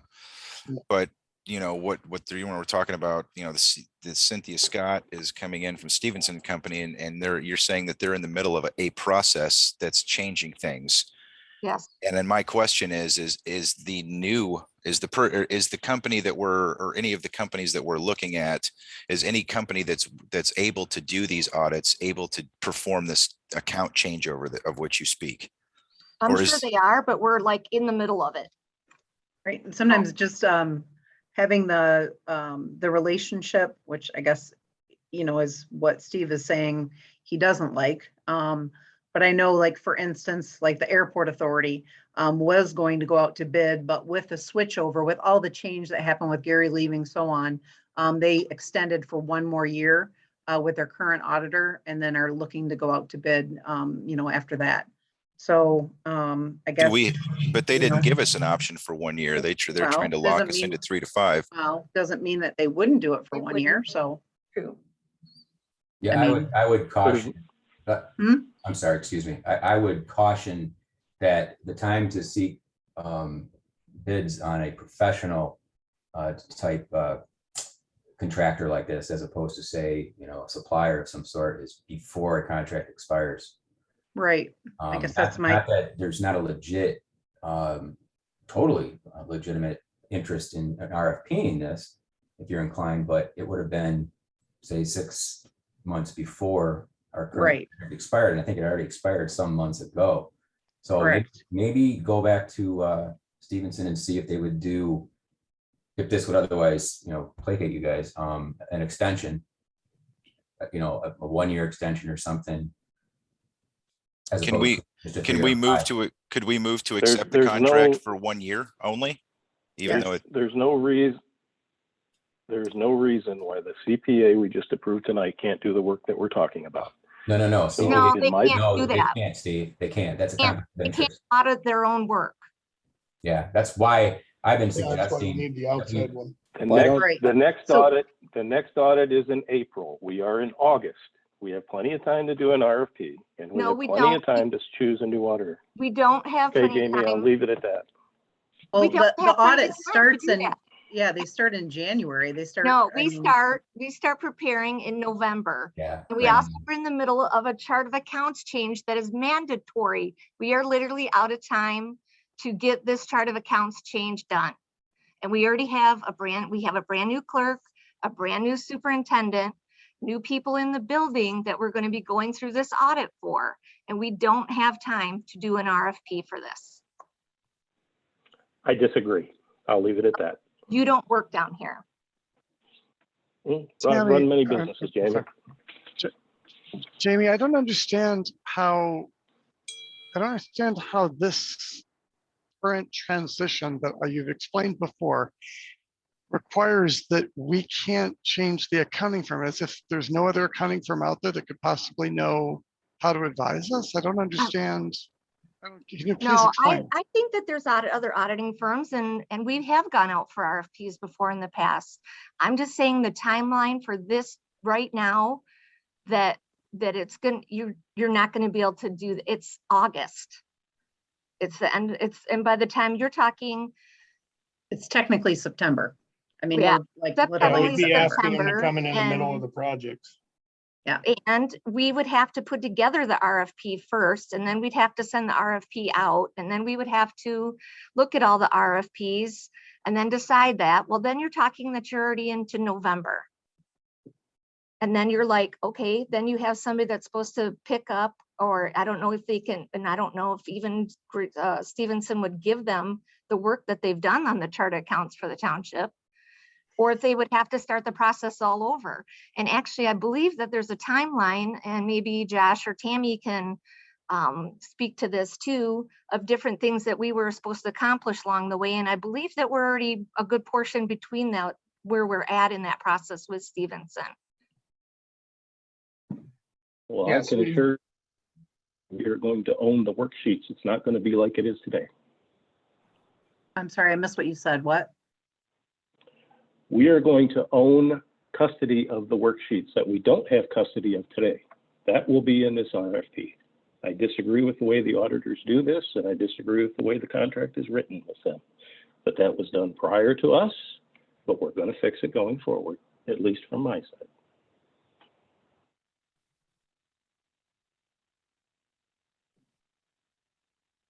I'd like to see to extend it through this year, just for everybody's sake, and then go out for an RFP next year, early next year. I would agree with that. I'll make a motion to, I'd like to make a motion to extend the current contract for 1 year with Stevenson and Company. Support. Okay, there's a motion by Ms. Richards, support by Ms. McGuire to extend the current contract with Stevenson for 1 year. Just a question of yeah, it's just a question of clarification then. So what we're saying is instead of it expiring in December 31st of 2021, it would be 2022. Correct. Okay, got it. I see. Thank you. All right, roll call, please. Oh, sorry. No, I'm so sorry. It's just taking me a minute to kind of process this. And so, and the benefit of this would be the chart of accounts transition. That's the biggest thing that you're concerned about. Is that right, Jamie? Yeah, that's the biggest thing, honestly. Yeah. And just the change in with all the different people in the different departments, with a couple things actually, and that they have been really helping us with. And I think it's going to be really beneficial to see some good results that the board was really asking for the last couple of years. I mean, we've been working hard to like make some of those things happen, and I'd hate to see us try to have to start all over just in a couple of months with a brand new company. So I get wanting to go for RFP. I totally do. I mean, we've done it. We've done it in the past. Do it in the future. But I would appreciate staying with Stevenson just to be able to finish up some of these things so that we're not late timeline with the state of Michigan. Any further discussion before roll call? Okay, with that, roll call, please. Mr. Cummings, Oh, lucky me. It's go first. So, wow, yeah, I'm kind of struggling with this one, to be honest, Jamie. I haven't, shoot.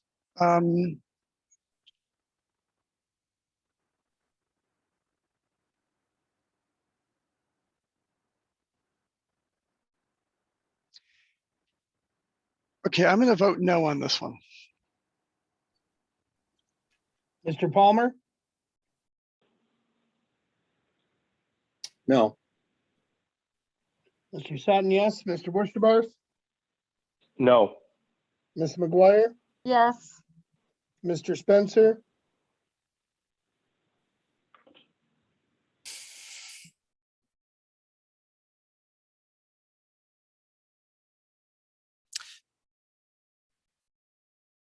No. Ms. Richards, Yes. Motion failed. With that, I'd like to make a motion that we authorize the superintendent to develop an RFP for review at the next meeting for a new auditor. Okay, is there support? Support.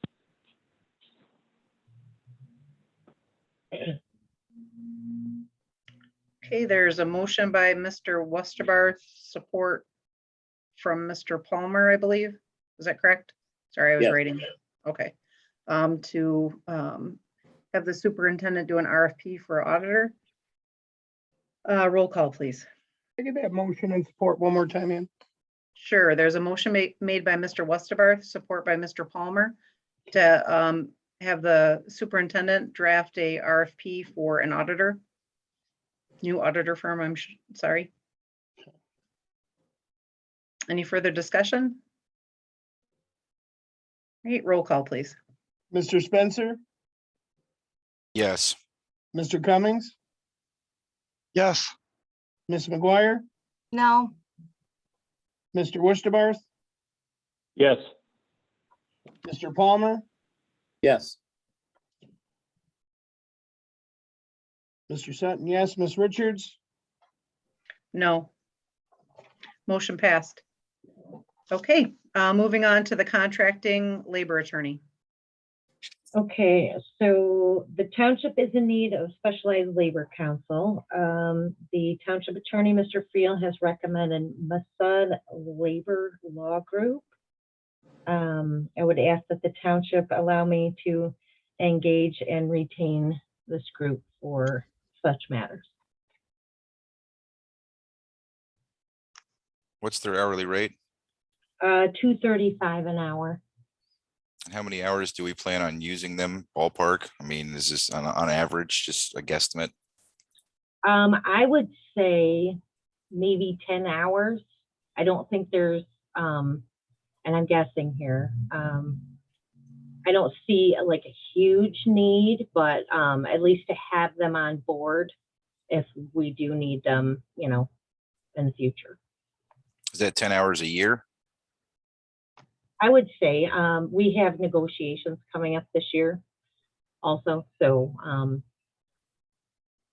I don't foresee any issues with that, but it would be great to have them on board and the board's approval ahead of time. I wouldn't limit it to 10 hours. There's some particularized matters that, you know, can't be. Oh, no. Well, I wasn't planning on limiting it to 10 hours. I'm just trying to get an estimated cost from my brain. Just to be realistic, it depends on what matters present. For sure. And then labor negotiations are a whole nother thing. Labor union negotiations. Oh, yeah, I could imagine it, you know, being double that in 1 year, maybe even triple it, depending on how the negotiations are going. I could see that.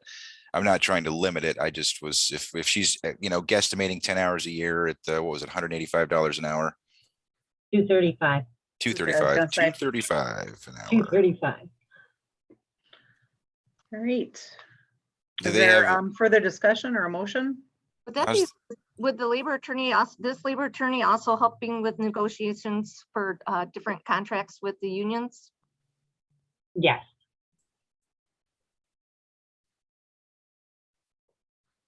If we need one. Right. Right.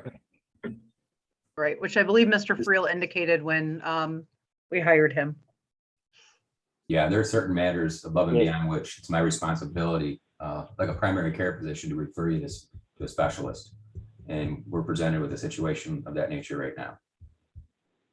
Okay, with that, is there a motion?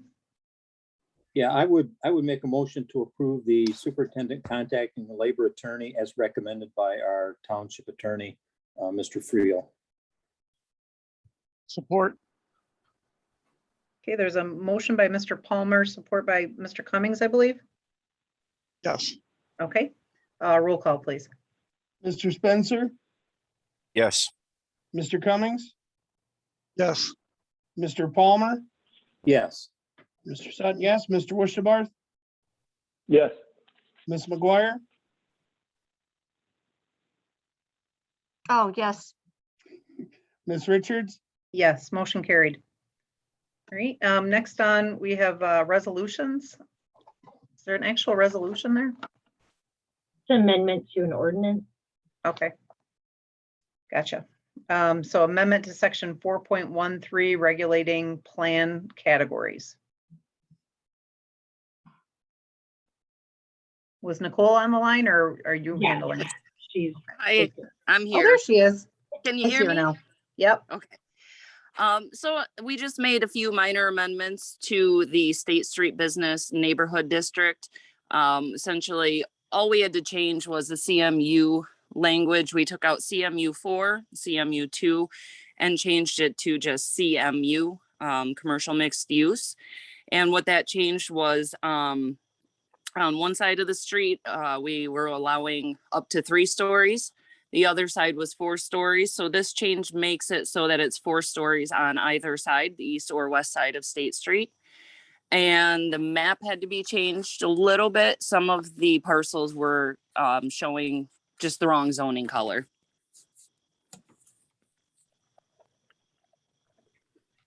Okay, but does anybody have any questions for Nicole?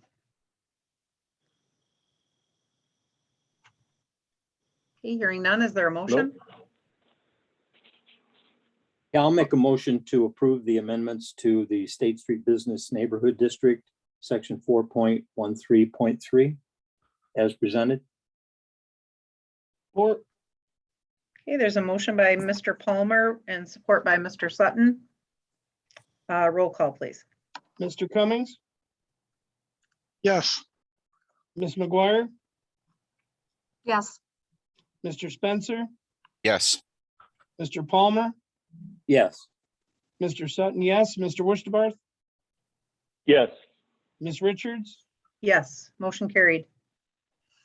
All right. Thank you, Nicole, for hanging out and waiting for that agenda item. Sure, I'll be back for a few more things. Thank All you. right, okay. Oh, yeah, I forgot. You're on there later on. Okay, so next on, we move to other. The first on there is part-time clerical hire, police department. Okay, so Chief David is requesting the rehire of Nicole Tregear for his part-time clerical assistant.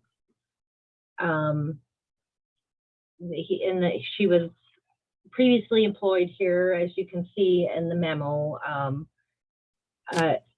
She, I think, was here for about 3 days and had some personal issues that forced her to resign.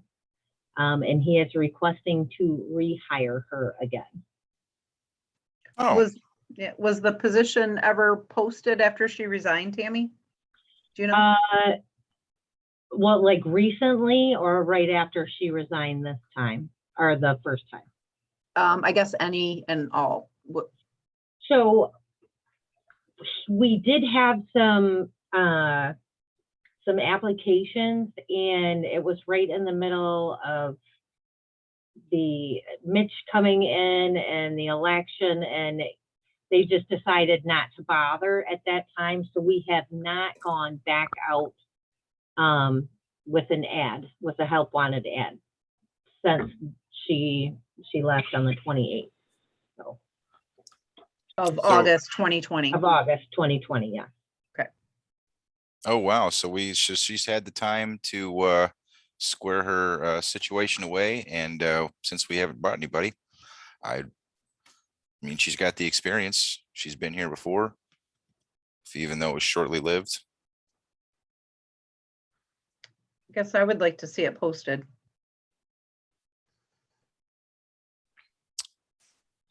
Now that would make them go through the whole interview process again when they did it last year, wouldn't it?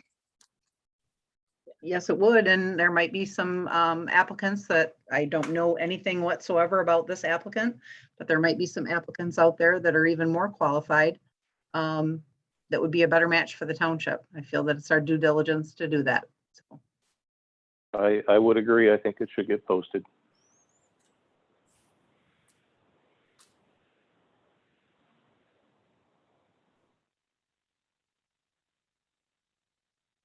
any other discussion on that?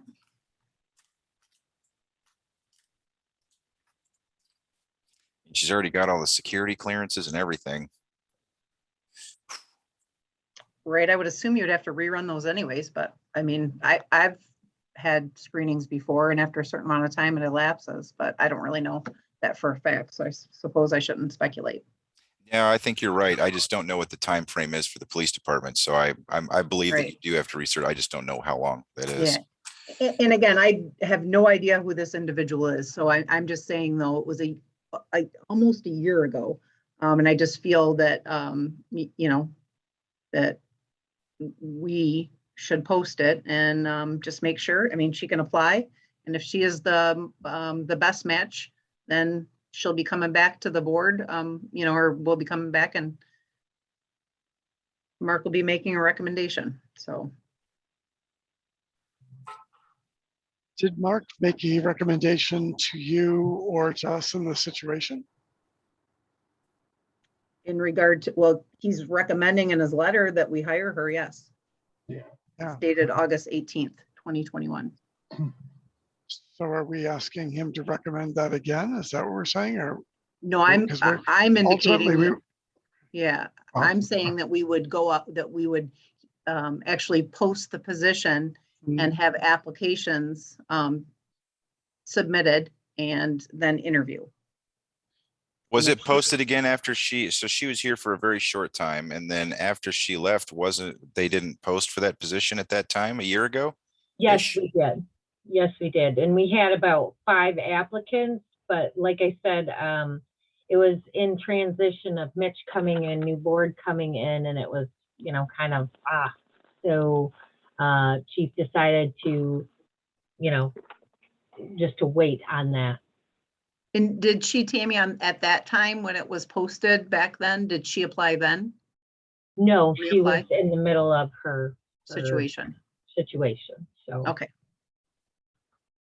Well, then even more so, I guess I think it should be posted. So here's, so if we do post it and we get 5 new applicants, including, notwithstanding the Ms. Traeger, who is going to interview these people?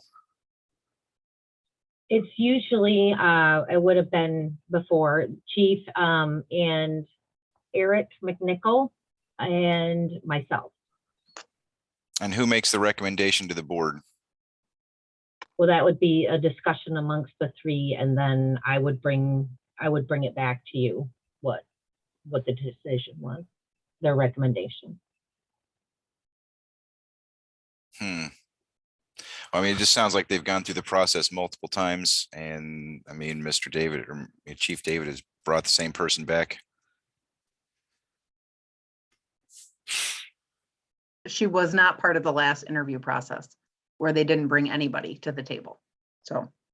Right. So which begs the question, if they couldn't get any candidates then, and we have someone now that they've already gotten, that's passed all the security clearances and passed. Right, Well, but he that's not didn't- what Tammy said. Well, he didn't Tammy bring it said to the that, board, yeah. so I guess that's up for interpretation. My interpretation This is that he one didn't came find a on memo candidate. from the chief? Hmm? Did this one come in a memo from the chief?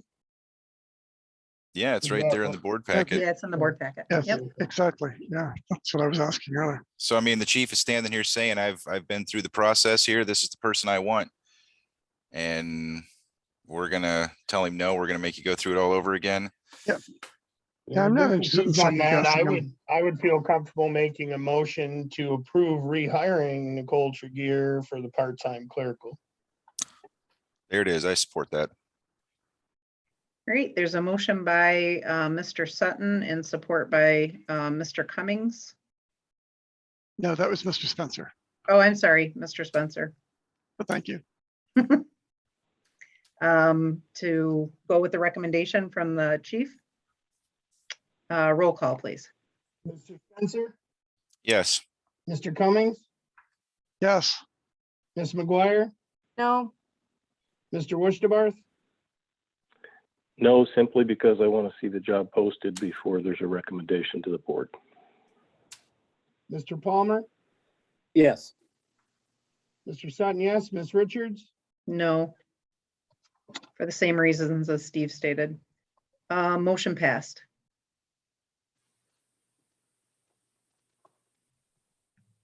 All right, sorry, I'm just making my notes here. Okay, next on is on-site planning workshop request. Oh yeah, that would be you again, Nicole. Yep, so we want to host a couple Michigan Association of Planning Program workshops.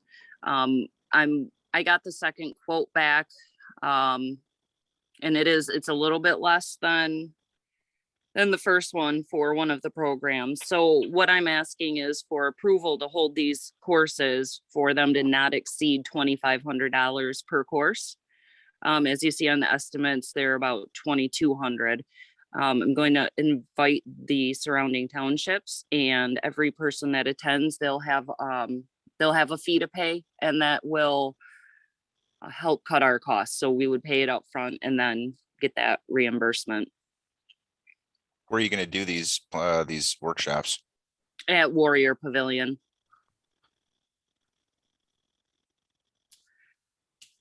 Okay, any further questions?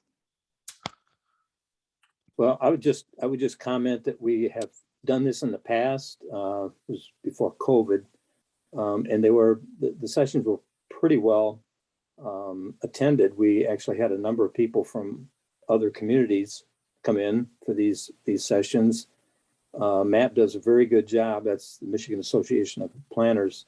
They do a very good job of going through these courses and teaching the subject matter that's involved, whatever it is, whichever one. And we do have a requirement that board members have 6 hours of training per year.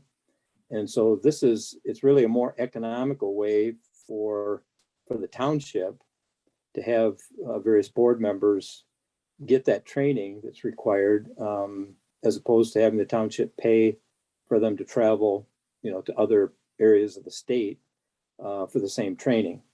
So, and we do have a number of new board members, both on and it's valuable information for the township board members, planning commission members, zoning board of appeal members. And we do have, as everybody knows, we've got several new members on all of those boards. So I think these are good programs, and we're lucky to be able to have them come to us and do the training, as opposed to like we've done, had to do in the past, where we have to travel and get a hotel and pay for mileage and food and all those other things for people to attend a class somewhere else. So. What's the difference between our state of emergency and these classes? Being held in person, you mean? Correct. I don't know. Especially with the COVID surge that we have going on. You were asking What if is these workshops should be virtual instead of in person? Correct. Do they offer that, Nicole? I can find out. I didn't talk to him about doing it that way, so I'd have to find out and get back with you.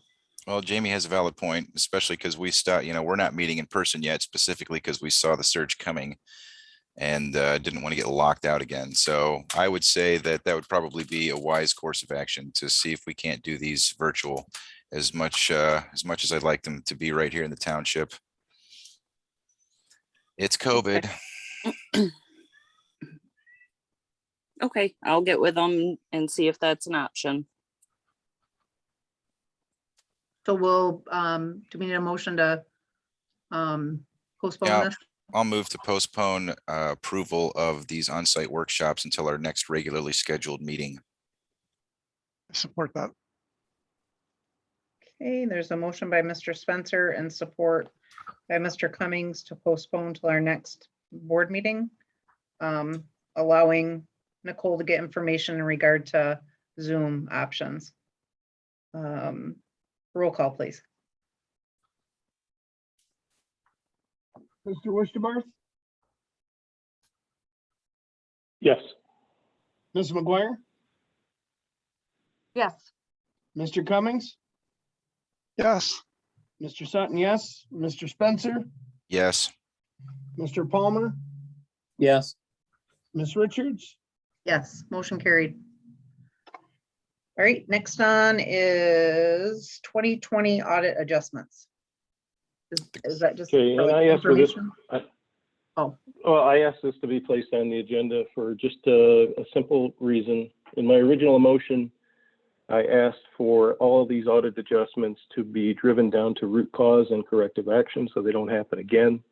So I do see that Stevenson with the treasurer and the clerk put together, I will say, the description of the issue, but I don't have the fix of the issues going forward. So I'd like to send this back to the clerk and the treasurer to come back to the board in the next month and a half and come back with the root cause and a corrective action so they do not happen again. Actually, And I'll just give an example. Okay. An audit adjustment 15 describes shared services with Oscoda Township, and going back a couple audits, it exists back then, and it's just properly booking the correct revenue received into the direct accounts of police, fire, and cemetery. So they're not being booked appropriately. So I'd like to know what the corrective action is for that so it doesn't happen going forward, as I believe this is a monthly check from Oscoda. And it just keeps building until it's adjusted at the end of the year. So with that, I just want to send it back to the clerk and treasurer to come back to us with a root cause and corrective action for each one of them. Actually, I can address that right now, Steve. That's Okay. a contract that is overseen by the superintendent's office, and they determine where the revenues go. So I know in the last couple of years, we've had a couple different changes with the revenue source from Asabo, where they were incorporating extra payments for the fire truck. And then just recently this year, it got adjusted again because they weren't doing the extra payments, and it changes with different things. So the revenues, those get booked, and I get told where to put them. And that's what I do. But you're responsible as the treasurer for the complete revenue of the township, correct? I'm So if somebody responsible tells for you- feeding it in, and I get where Yep. where the department heads want their money. I don't do the budget. I do the receipting. Okay, so for this one, you know, a simple corrective action in my book would be we give Asabo 3 bills, we get 3 checks, and they go into the correct funds every time instead of somebody making an adjustment or separating the check. That's an issue. And there's many of these. All I want is the clerk and the treasurer to go through all the audit adjustments. The problem statements are there. Now it's to take them down to root cause, and then let's fix our systems and policies so we don't have to spend 15 to 20 grand at the end of the year making these adjustments. That's what I'd like to see.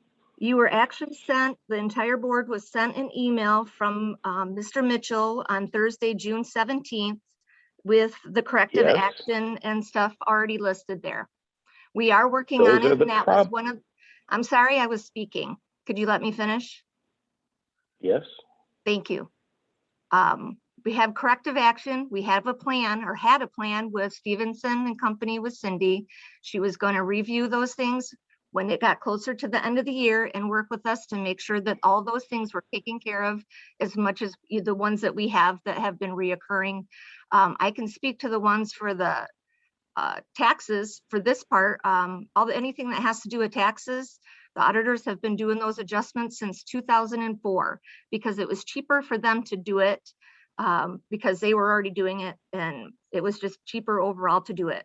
We literally just paid an $8,000 bill, extra bill, to Stevenson and company last year for the fixed assets that haven't been done correctly for 2 years, and nobody batted an eyeball about it. So that was one of the reasons why I wanted to keep Stevenson on, so that Josh and I, could continue to work with Cindy to make sure that all these adjustments, we could minimize them, which was one of the big complaints for the last couple of years. So now Okay.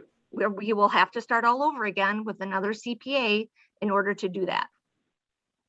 I'm fine with that, Jamie, because if Okay. I go back for the last 3-4 year audits, we have the same similar issues, and they're not being fixed. I want them fixed so we don't have these issues. So That's I'll what give we're you 2 working on, months. and you just negated I that. will give, I'm speaking, thank you. Can I finish? Yes. So I'm going to give you and Josh 2 months to come back to the board with root cause analysis, and we're going to go through one by one. I don't care if it has to be in a work session, I really don't, but we're going to fix these going forward. So take 2 months, we'll get a new person on board. You're going to have a CPA that can help go through this detail as well. And actually going through them, they're not that difficult. So we can all sit in a work session and go through this. But that's the assignment from my original May motion. So once I see all the root cause, let's have the work session. I can't I'll say leave it I'll at have that. that done in 2 weeks. I apologize. He said 2 2 months. months. Well, I don't know if I'll have it done in 2 months. Well, I'm going to be asking for it at every board meeting. I'll ask for an update. I'm guessing all I that had. the superintendent will have to be involved in that as well. It's actually the superintendent's Absolutely. responsibility to deal with the Right. department heads. So it's really not the board's. As the trustee, we have fiscal oversight, so the 4 of us have this responsibility as well to watch.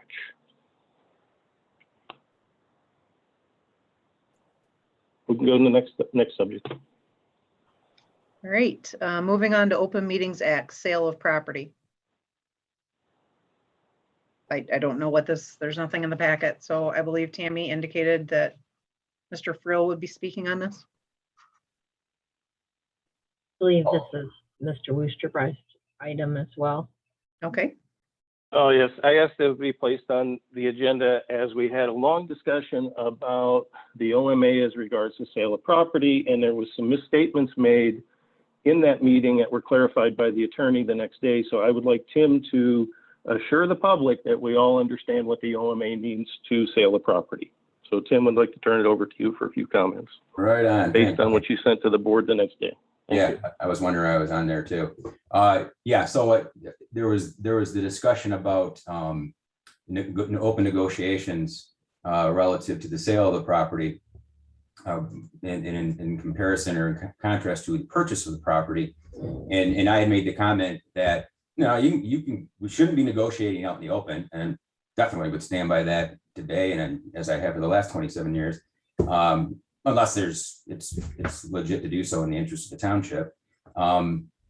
But what I was getting at is, I was thinking, of course you can go into closed session to discuss the sale, or it's not an absolute no that you can't, because somebody had raised that later. And what I was thinking of, there's two different provisions of the closed session section of the OMA, which I think is MCL 15.268. And the one somebody mentioned, I don't know if it was Bill or Steve, was it was only for purchases. And my response was, we can do it for sales too. I was going on my experience that I've had clients go into closed session for sales, but it's under a different provision. And that's when there is an issue that I spot in the transaction that's problematic, gives rise to legal concerns. I have an opinion on, reduce it to writing, and we necessarily go into closed session to discuss that attorney-client privileged communication. So that, I believe, is under subsection H of the statute. It's a different one than going in for purchases only or leasing, which is, I think, subsection D. So I that's what I wanted to make clear to the board. The next morning I got up and I'm like, oh, wait a minute, I'm thinking of a different provision that I've gone in for relative to the sales. So to the extent it was construed that provision that allows to go into for particular purposes of negotiations relative to buy sell of property, no, it is only for purchases and leasing. It doesn't make any sense, never has to me, but there are occasions that you can go in for other reasons under the closed session provisions of the OMA too. So my apologies, as I indicated to the board, for creating any confusion on that point.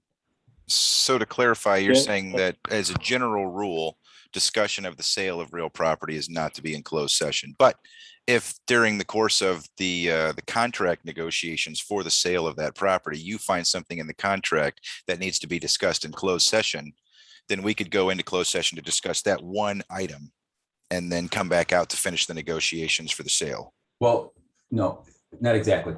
Generally, all discussion should be in the open. I mean, I always advise in favor of candor and transparency. You use the closed session exceptions to open session sparingly and where it really merits that in the interest of the township. But it is, if you do have to go into closed session, just as a general matter relative to the sale or purchase of property, it's only, the one provision is only with regard to the purchase or lease of real estate. Then the second point I was making is, okay, now we're the sellers, okay? And generally we negotiate out in the open, unless there are issues that make it absurd to do so. So if it is of such a situation, if such a situation arises where it presents legal issues, there's legal problems relative to negotiating the open itself and or relative to, that are given rise to, say, the proposal that you're asking to consider and respond to, or whatever, any infinite number of things.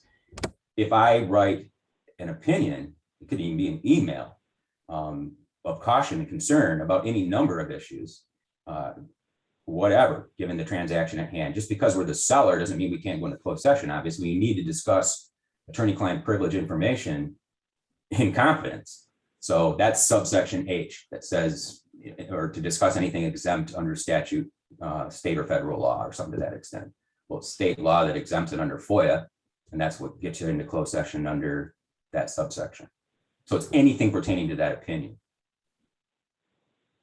But in generalities, Tim, if it's regards to sale or real estate, that needs to be in open session per the OMA. Right, and in Unless there's an generality, attorney, yes, that's all. if it's regarding the purchase of real estate, it should be in the open. Everything as a generality should be in the open. It's just that if, for whatever reason, the legislature in its venerable wisdom said that purchases are different than sales of township assets. So there is a specific provision under 15.268 to allow us to go into closed session for negotiating the purchase of property. It doesn't say the sale of property. So yeah, looking at 15.268, the closed session section of the OMA, right, it only addresses specifically purchases, not sales of real estate. Does that make sense? I believe so. Clear as mud? Pretty much. Well, Welcome to the law, huh? the beauty of grays and abstractions, but no, it really isn't. It's the closed session provisions as it pertains to the purchase or sale of real estate. The specific provisions allow only with respect to purchases. So if you have to go into closed session for a sale, it has to be to discuss attorney-client opinion or privileged opinions. And that's what I was thinking of. That's what I've done before, multiple occasions with other municipalities. So when I made that response, that's what I was thinking of, but not thinking of this particular provision, subsection D of the closed session part of the OMA. And just to be clear, Tim, we have in fact gone into closed session in the past under that. Obviously, I can't speak very much about that because it was in closed session, but it does have to do with attorney-client privilege information that may be related to the sale, where there conceived would be a problem with a deed or restrictions or something of that nature, that, like you mentioned, if the attorney finds something in that sale that there's a legal issue and he sends us a letter, that then we go into closed session to discuss that legal issue. And we have done that in the past. And that's not just limited to real estate, it's anything. Right, right. Yeah, we could use that subsection to go in relative to the purchase of real estate too. You know, we're talking just about negotiations with regard to the purchase provision. It's anything if it comes down to a matter of a legal opinion that's attorney-client privilege, that's in writing, and you have to go into closed session with the attorney. You do not have to go into closed session necessarily at all if it's regarding the purchase, that section of the OMA, even though I would advise against it, but whatever. Hope that makes more sense. Steve, does that explanation suffice for you? I understand the attorney-client privilege, but for the public, if it's sale of property, it needs to be discussed in open session unless there's attorney-client privilege information for the board only. So that's the way. That's absolutely true. That's it. Okay, that's all I'm trying to get to, Tim, right there. All right, then we're set. Thank you very much. Yep, I'm set. Okay, all right, then moving on to number 5, superintendent wage clarification. Tammy? I'm originally, this was for my wages that I was receiving as interim. Not sure what. Is it, Pardon me? do we need to go into it? I mean, the situation's changed. Right, I don't think so. Well, I think that it needs to be addressed because you've already been paid a certain amount of money under a motion that was made that I think is incorrect, or we need to just change it so that we cover the township overall to say that that was their intent of their motion. So you want to change on the, let's see here. She wants clarification of Mr. Woosterbar's motion that he made at the meeting in June, on June 14th. Because right now we are in violation of our own motion. I don't see it that way. How's that? She gets a $3,000 a month stipend for being interim plus her regular pay. Yeah, believe her that- regular, For her her, regular for the two salary. jobs that she's doing. She's not Right. a salary, she's hourly on her regular hourly position plus overtime for her regular position, and she's doing 2 jobs. I understand that, but the way the motion reads, in addition to her existing salary. So she's not salary, she's hourly, that's fine. So then you go by the annual salary.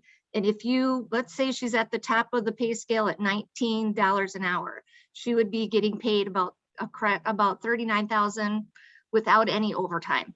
And if you go back and look at the history, before she started taking over the duties, she had very limited overtime. So give her an average of 5 to 7 hours of overtime, plus the $3,000 for the duties is how it reads. But right now and since June 14th, there's been over 26 hours plus of overtime in addition to the $3,000. So that's not accurate. If And we she's paying her- doing 2 jobs, and her Can you- first job is can you the let me overtime. So Can you let me finish? I'll let you finish. Thank you. So as her existing salary is what I'm saying is the $39,000. If we keep paying her the 26, She's not a salary, Jamie. I know that. But You just said salary. her yearly salary at $19 an hour is they're approximately, and that's, at the high end. So it's $39,000. And this is just a guesstimate. But if you keep paying her the 26, well, you won't now because you've made her the superintendent, but to date, but if you would have kept paying her that fee, then you would have been paying her out $96,000 a year, way over the $39,000, which makes it a violation of promotion. That's all. All I'm asking for is it to be clarified so that we're covered that we were paying her overtime plus the $3,000. That's all. I feel like it needs to be clarified. I see it both ways. If we were going and in order to clarify it, we would need it to say a pay raise of $3,000 per month in addition to her existing hourly rate. Plus Including overtime. Plus the overtime, because she Right. wasn't getting overtime, that much overtime before to do her regular job. And I believe Mr. Friel indicated that he thought we should make an adjustment, I guess, just for clarification. Clarification, because just in the exchange between Steve and Jamie, it demonstrated it right there. You know, Jamie Yep. ended up calling it, a salary conversion based on her hourly. And then Steve said, kind of the flip. So that therein lies the ambiguity right there. The resolution says $3,000 in addition to her salary. She's not salaried. So unless there's some sort of salary conversion based on her hourly, it's either that or just her regular hourly pay, whatever it is, including overtime, as she normally ever would have, even with the understanding that she's working way more overtime because she has this interim superintendent position. It could be said, well, that's what the $3,000 is for. But if a majority, whatever the consensus of the board is, it's still ambiguous as hell. So I move to amend resolution number 2021-18, section 2, and remove the word salary and replace it with hourly pay and overtime. There you go. Support. Okay, I'm sorry, Jeremy, what was that under? I mean, I know It's 2021, 18, but what number? Section 2. Section Could you make it retroactive too? So make sure it covers what we've already paid out. Good I would, call. yep, good call. And I would amend my motion to make it retroactive. Thank you. You're quite welcome. You betcha. And Mr. Palmer, do you still support that? Yes. All right, Got him. so it's hourly. So we're replacing salary with hourly. Plus overtime. Plus overtime. Okay. And then we're making it retroactive to the starting day. Right, that we did the resolution, which Yep. was whenever that was. Okay. Okay, all right, so roll call, please. Ms. McGuire, Yes. Mr. Wishtabarth, Yes. Mr. Palmer, Yes. Mr. Sutton, yes, Mr. Spencer, Yes. Mr. Cummings, Yes, Ms. Richards, Yes, motion carried. All right, moving on to, let's see, we're getting close on time. Where are we? More online payment Stripe, services. Yeah, Stripe. Like Stripe online payment services. Okay, so this is we've been working with host compliance. And what that company was tasked to do was identify all of the short-term rentals in the area. And they've created a webpage for the township. And the requirement for the fee is they have to pay $160 to register with the township. To finish setting up everything with host compliance, they need me to set up a Stripe account. And that's to accept payments online from them. That's the only option that they gave me. I've worked it out with them where the applicant would pay all the processing fees. So there's no cost to the township. And I'm still working out all of the details on how I would work with Jamie on this. There is a way to integrate it where she would have to do an import to get those transactions into her general ledger. And for the payment to come out of Stripe and go to us, I need to provide them with our bank account number and routing number. And then the payment would go directly to the bank account. Don't we already have payment portals set up where we can, where people can purchase they can pay their whatever fees, including permit fees and all that stuff? So as far as I know, there's nothing set up for like zoning fees to be paid online. I believe the system that Jamie uses is for utilities, for the water, for taxes, things like that. This was the only option that host compliance gave me. This is who they work with. So that's why I'm presenting it. Right.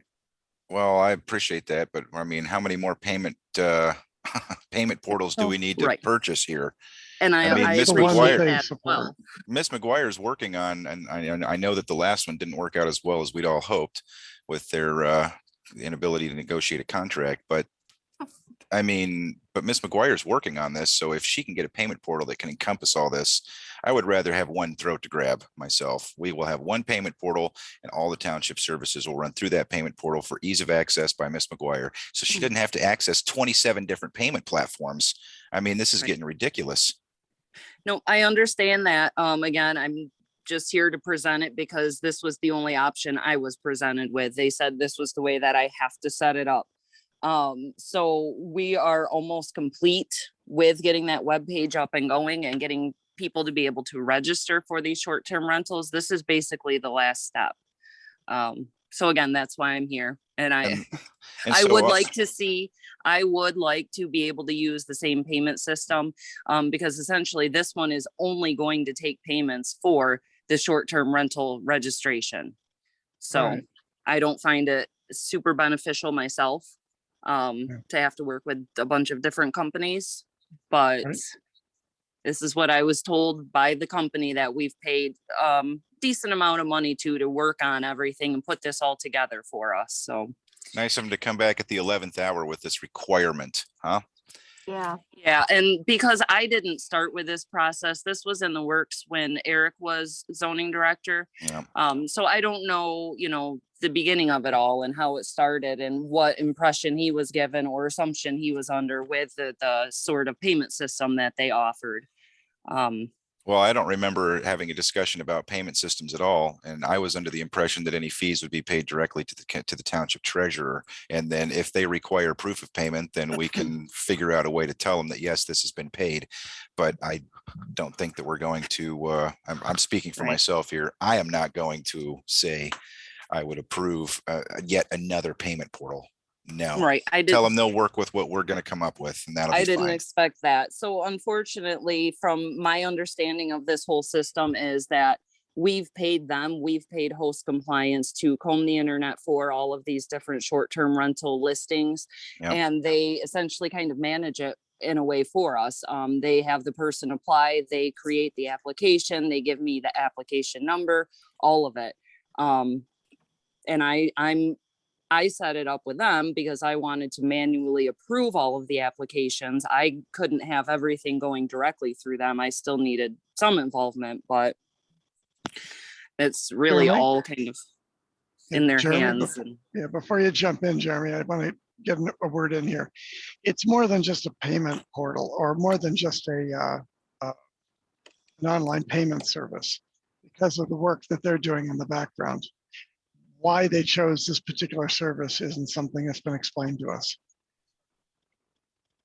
That's a good point too. Maybe they're trying to pull their fees out before they send the money over. Who knows?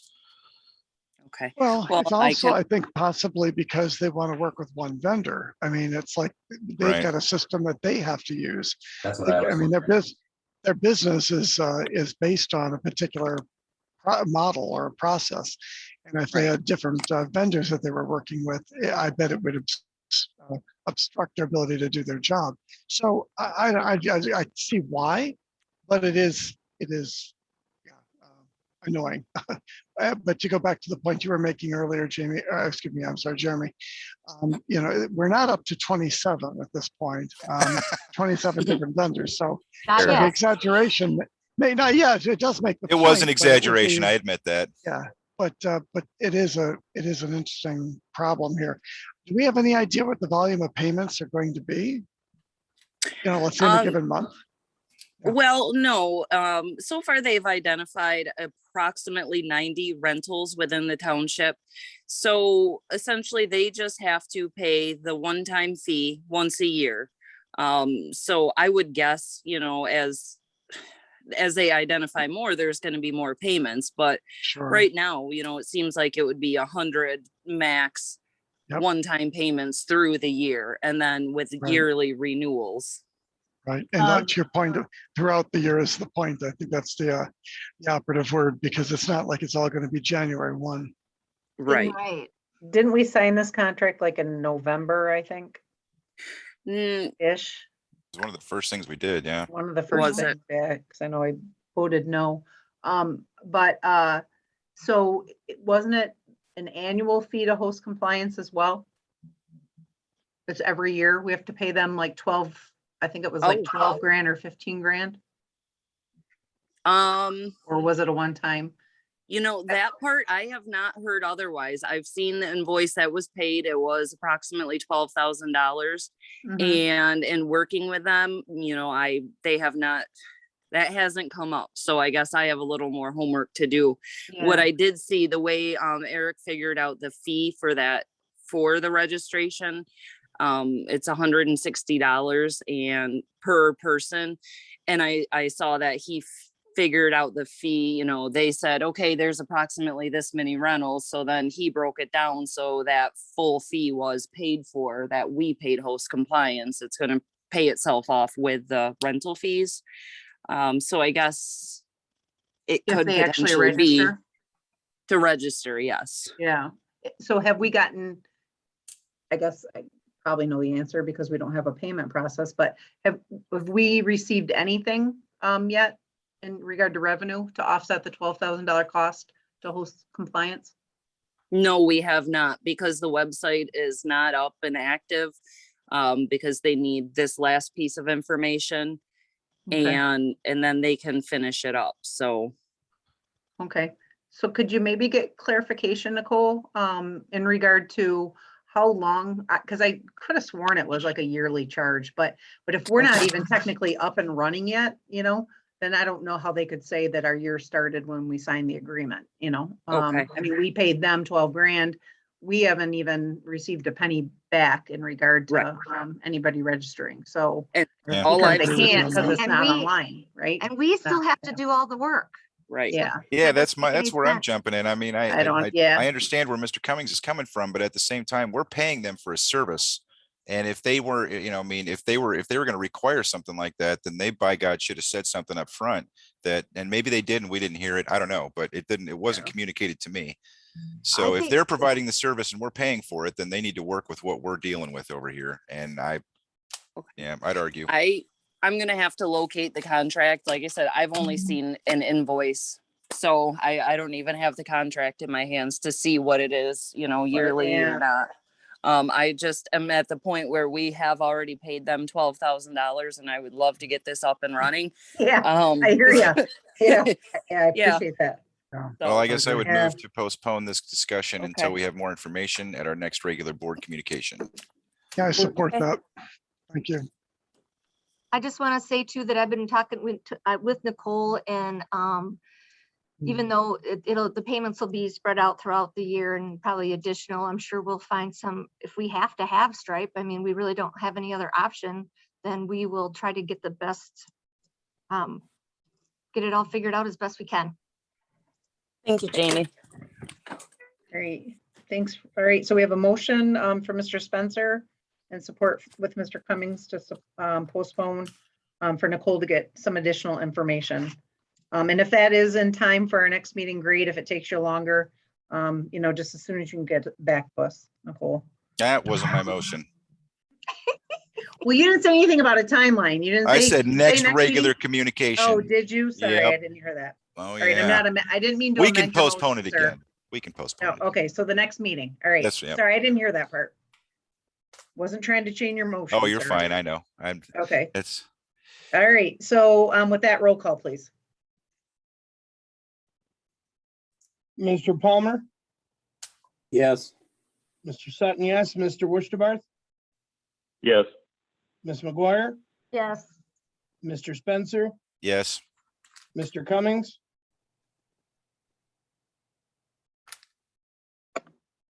Yeah. Ms. Hear me? Richards, Okay, good. Yes. Yeah, yes, motion carried. Point of Great. order. Since we still haven't figured it out, I move to extend the meeting to finish business. Yeah, thanks. I was gonna do that next. You're welcome. I will support that, sir. Excellent, excellent. All right, so motion by Mr. Spencer, support by Ms. Richards to extend the meeting. Roll call, please. Mr. Wurstabarth, Yes. Ms. McGuire, Yes.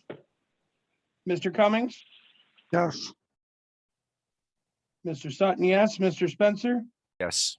Mr. Palmer, Yes. Ms. Richards, Yes, motion carried. Next on is budget work session number 2, the schedule. Tammy?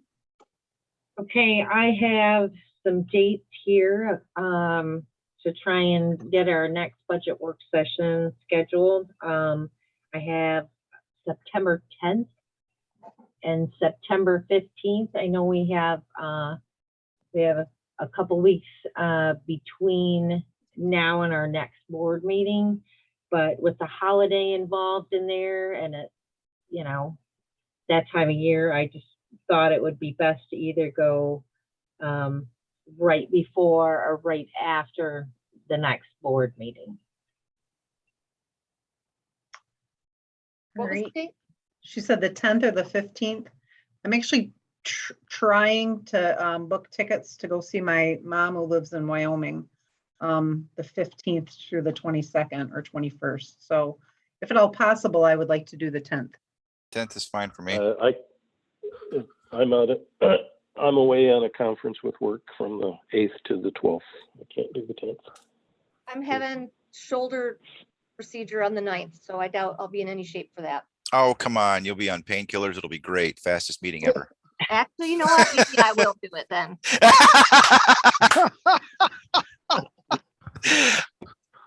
It could make it really interesting. That's right. Well, we can always, I mean, we can suggest a different date. Those were the closest. I mean, we have, we could do the week after, like around the 20th or so. Could we make it earlier and do it on the 3rd? that's it be the Friday before the holiday weekend. Yeah, Yeah. and I'm just have, asking if you can't do, you know, I'm just tossing out ideas here. I'm That's a good out point, though. after the week, that week. What, How about Steve? the 13th or the 7th? How about the 13th or the 17th? The 13th, we have a board meeting. What about the 13th or the 17th? 17th, I can't do it then either. I can do it the 13th.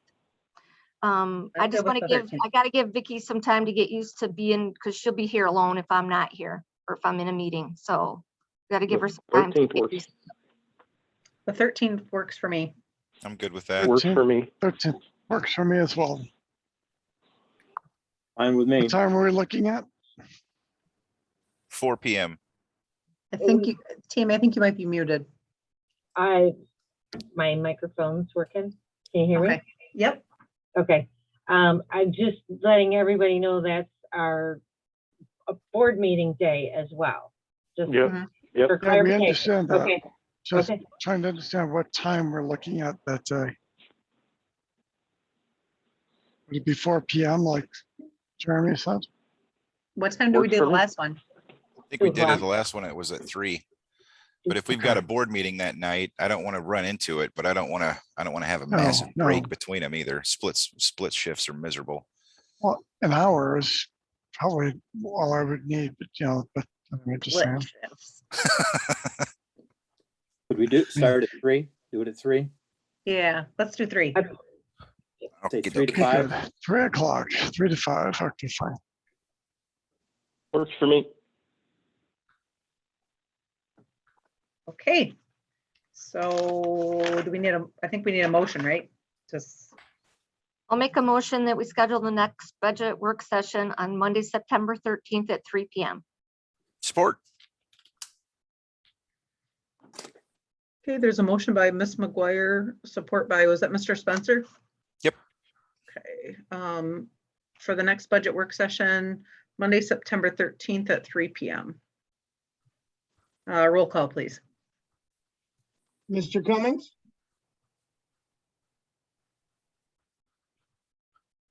Yes, Mr. Palmer, Yes. Mr. Sutton, yes, Mr. Worcester, Yes. Ms. McGuire, Yes, Mr. Spencer, Yes. Ms. Richards, Yes, motion carried. Next All right. on is the tax abatement policy. Todd? I'll be right back. Nature's call has progressed to a scream. Okay.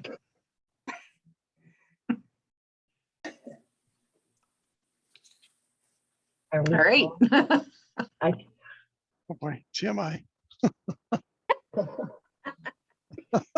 I put that in the meeting notes? Yes. Yeah, I was gonna say. All Oh, boy.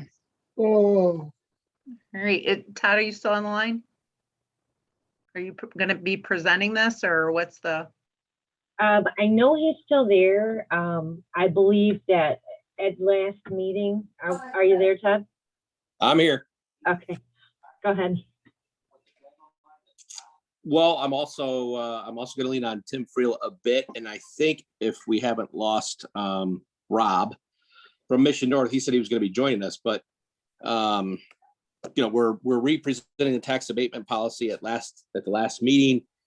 We decided to postpone until we further develop some clawback language. Upon further consideration, our attorney has decided that language probably isn't necessary because of some of the other standards in the industry, if you will, and other legislative measures that are in place. I can't really speak to the lawyers speak to this particular policy, but we're representing it as was presented at the last meeting for your consideration. Okay. I don't know if Rob or Tim are here that they want to. Tim zoomed out. Expand upon that. What's that? Tim zoomed out, had to zoom Okay. out. Yep. Okay. Is Rob? I'm still Still here. Hello, everyone. This is Rob Baccigalupi from Mission North. Hi, Rob. Thanks for Hey. staying on so long. Yeah, no worries. Just wanted to mention that you, as the Township Board, last saw this in June, and since then we had a chance to talk to the the economic impact. I can't speak. Been on the meeting so long. The Economic Improvement Rob, just Committee. admit it. It's 9:40. Okay, you're a little bit right now, as we all are, for God's sakes. Wow. Sorry about that. High pressure. Yeah. Yeah, so the EIC, they saw it on June 15th. They had some input, and then we were at the public town hall meeting at the Warrior Pavilion on July 27th. So we got some feedback, and then of course we talked to Tim, the township attorney, and he did have some suggestions that we incorporated into this new version that you see before you.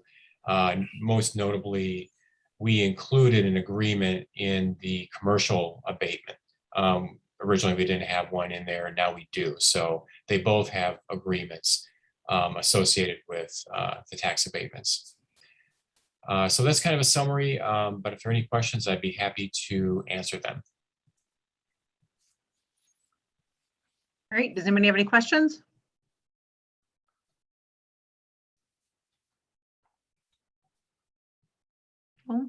And we are doing this again based on the fact that it is a RRC requirement / suggestion in the program. It's highly advisable that the community provides, some incentive programs. So, modifying or adjusting what we've had in the industrial tax abatement program, is certainly satisfying that. And I think having a commercial tax abatement program for, our downtown area, not only satisfies or helps convince the RRC that we're serious about redevelopment, but I think it's a key tool in, having that mission succeed.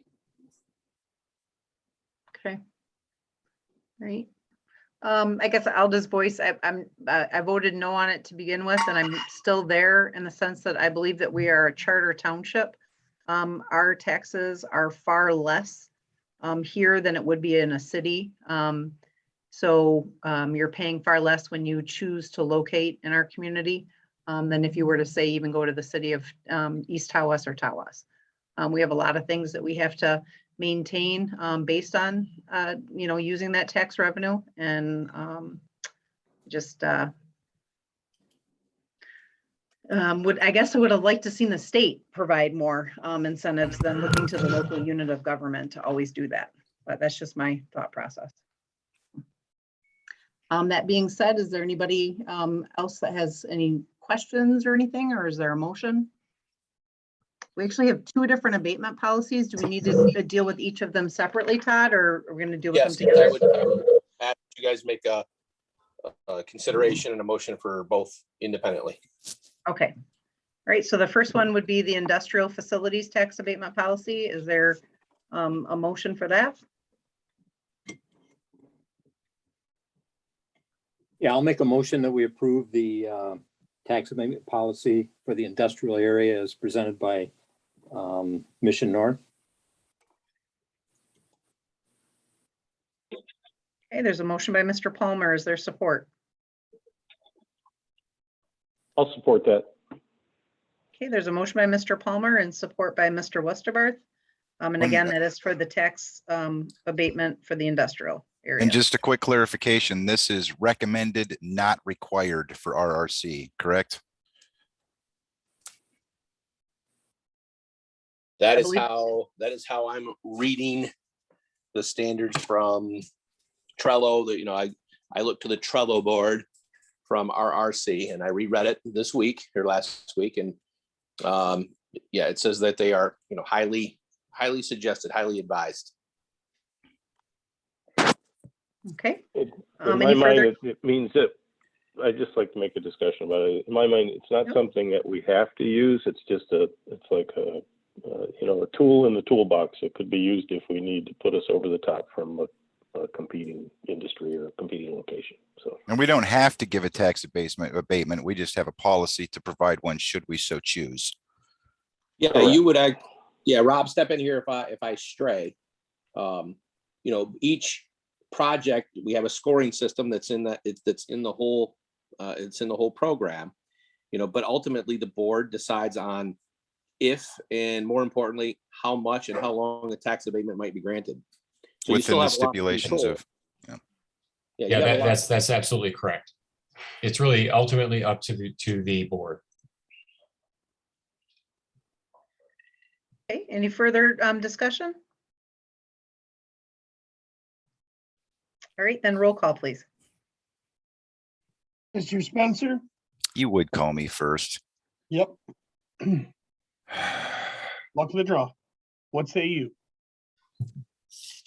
Yes. Mr. Cummings? Yes. Mr. Palmer? Yes. Mr. Sutton, yes. Mr. Westerbarth? yes. Ms. McGuire, Yes. Ms. Richards, No. Motion carried. Next on is the tax abatement for the commercial district.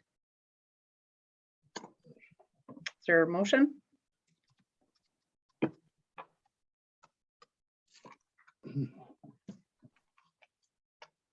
I'll make a motion to approve the tax abatement policy for the commercial district as presented by Mission North. support, Okay, there's a motion by Mr. Palmer and support by Mr. Sutton. Roll call, please. Mr. Palmer, Yes. Mr. Wurstabarth, Yes. Ms. McGuire, Yes.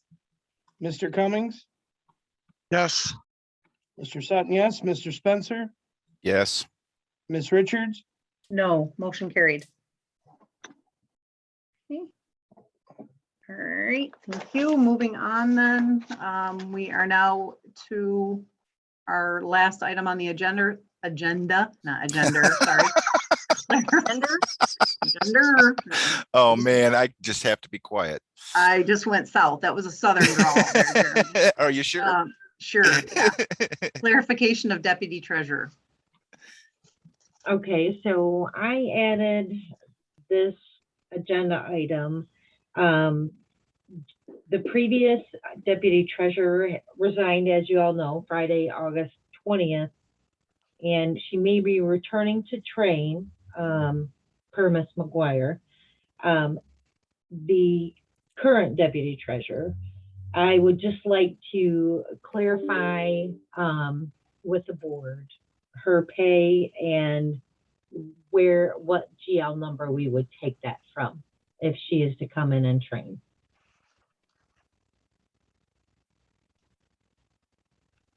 oh, I isn't guess the question pay, would be, Jamie, what are you proposing? I mean, I think I read your email indicated that you had money left in your seasonal. Yeah, correct. Right, Yep. so you're, More than enough money left in my budget, and it'll be well under my expense limit to just have her here for the 20 hours. To be honest, the main key that I want her to work with Vicky on is with that FiNet and Clover that I was talking about before. With the difficulties that we've been having with working out the deposits and how they're received and how they're all lumped together, and the batching problem at Old Orchard Park.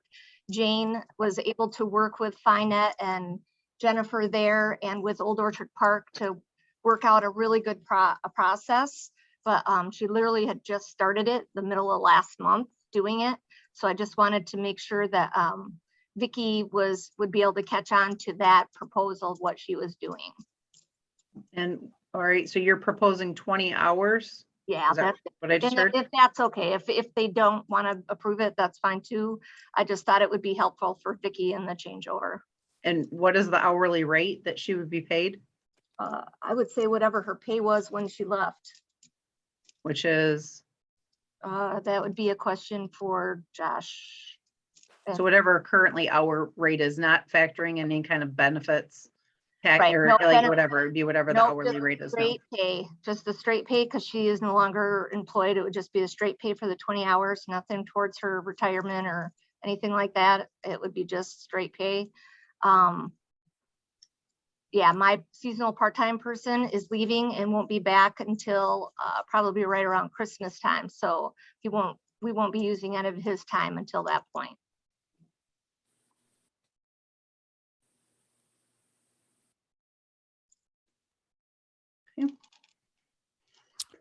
So the treasurer assistant, the part-time, the rate for that is $11.67. Is that what you're proposing to pay? No, I'm proposing for Jane to get what she was getting paid when she left, so deputy treasurer, right, for 20 hours.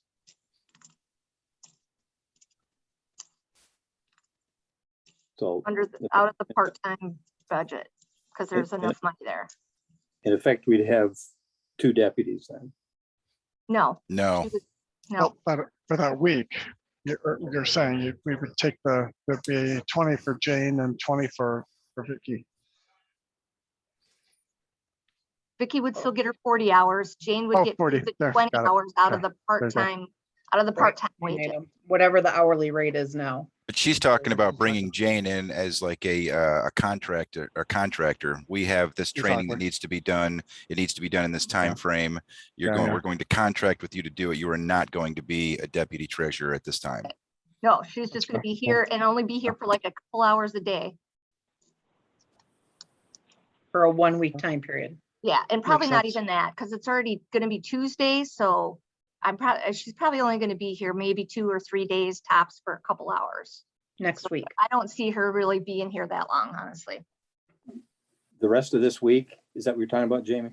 Yeah, just the rest of this week. Okay. Are these things that, I mean, I guess I get to be devil's advocate right now. Fine.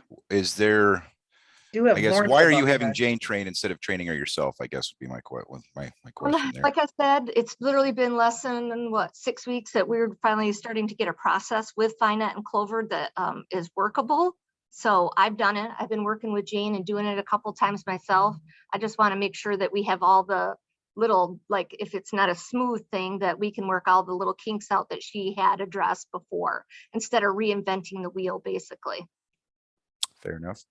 Right. I mean, I think it's always a benefit to have overlap if at all possible. And if there is money in the budget, I guess I don't see it in the best interest of the department and easy flow. Seems like a win-win situation to me. But. Sounds like it for me too. So that being said, I will, we don't have an hourly rate. That's the only thing. I guess we could just indicate current pay. Or we could say Current hourly. match the hourly pay of the deputy treasurer. All right, so you want to make the motion, Jeremy? Or you want me to? I'll make the motion.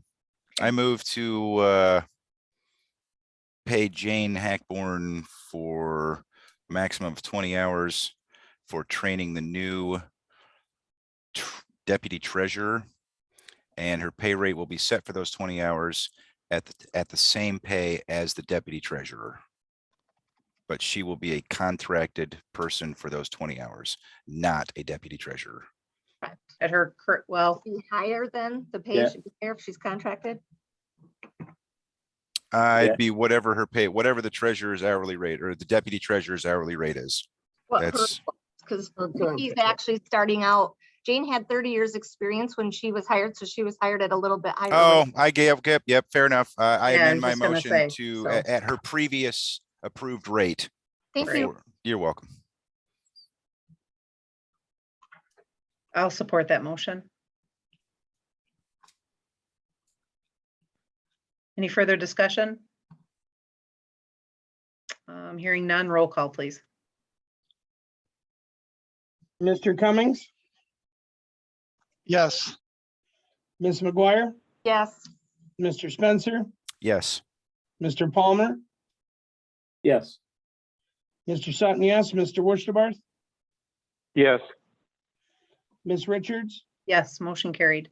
All right. And- Yes, And I just want to thank the board for that, and also that document that I sent you guys about the duties. If any of you have any questions about it, I really didn't go into detail about Finet and Clover in the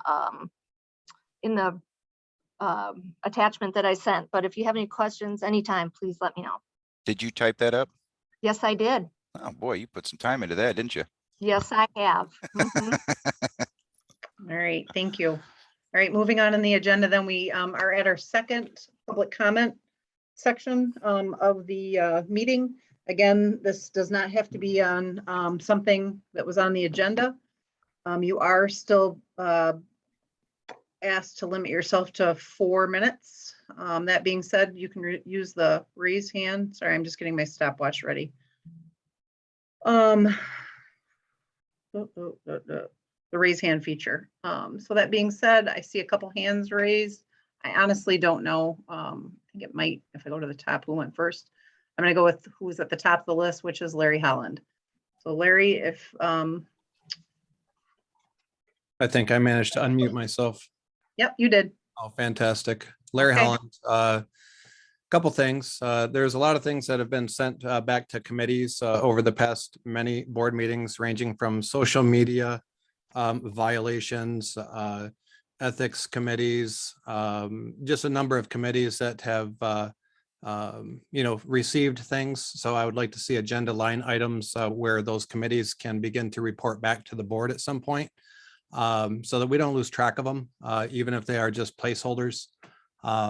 That's enough of that boring stuff, though. I want to talk about an investment that the township made through, the mural program.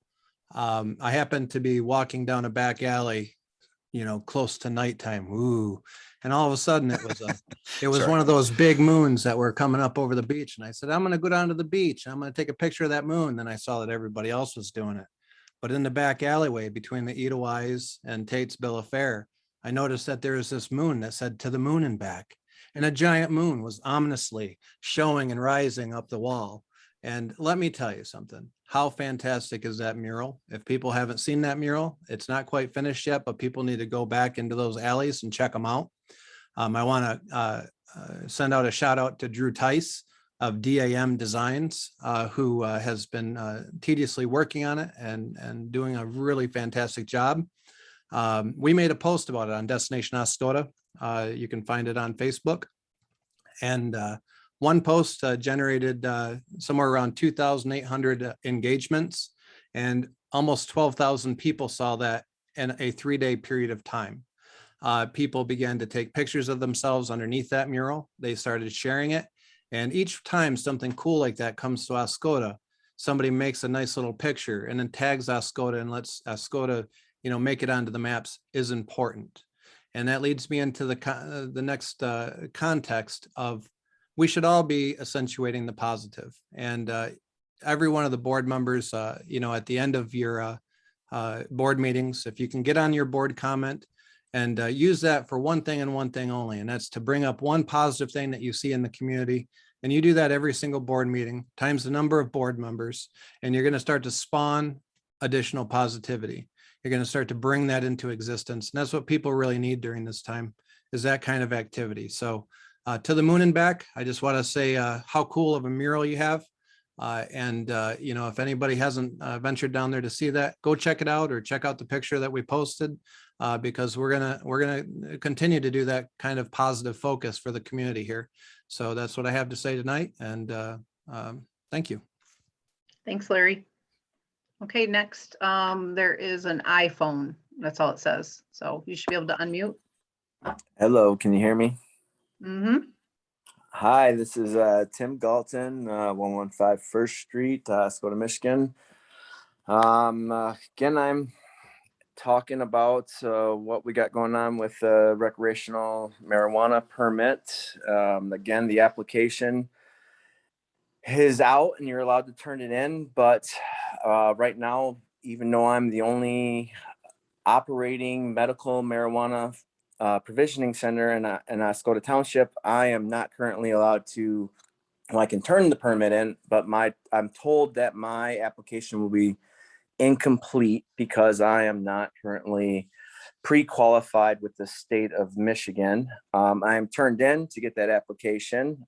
As of right now, that application typically takes 1 to 2 months, but at the moment, there is literally 261 applications for the month of July because Detroit has opened it up so that everybody can apply now in all their municipalities. So it is going from 1 to 2 months to anywhere from 3 to 6 months. It makes no sense to me that I am just asking for a simple land use permit and I am going to be denied on the next meeting when I'm with this application because I am not currently pre-qualified with the state. I am pre-qualified for medical marijuana. I have a current marijuana retail or a license for provisioning, but I will still get turned down with the application. This makes no sense. And there's not a single person in Oscoda Township that can even turn in an application and get through. I want you guys to try to figure something out. I'm not getting the answers I need to get from anybody that is going to say, hey, I know I'm not guaranteed this. I opened up the dispensary. There's 204 medical marijuana applicants in Iosco County as of July 31st. We've had 94 people come to the store. Right now, 94 people come to the store and we average it out. It is not going to make a profit. We are not going to make a profit this month. We're not going to make a profit next month. We will not make a profit under medical marijuana, and we have to get recreational marijuana. I just want you guys to do something about this so that I can turn in my application and it will be complete. This makes no sense that I cannot have a complete application, let alone I'm a marijuana dispenser or provisioning in this township. Thank you very much. Bye-bye. Thanks, Tim. Okay, anybody else for public comment? I see another raised hand. Dirk? Hey guys, Dirk Hunt, 5910 Knollwood Court. Nice meeting tonight, folks. Real quick, just a change of pace for my topic to help you out. And I would suggest maybe contacting Jana Stepp, the technology director up at the high school.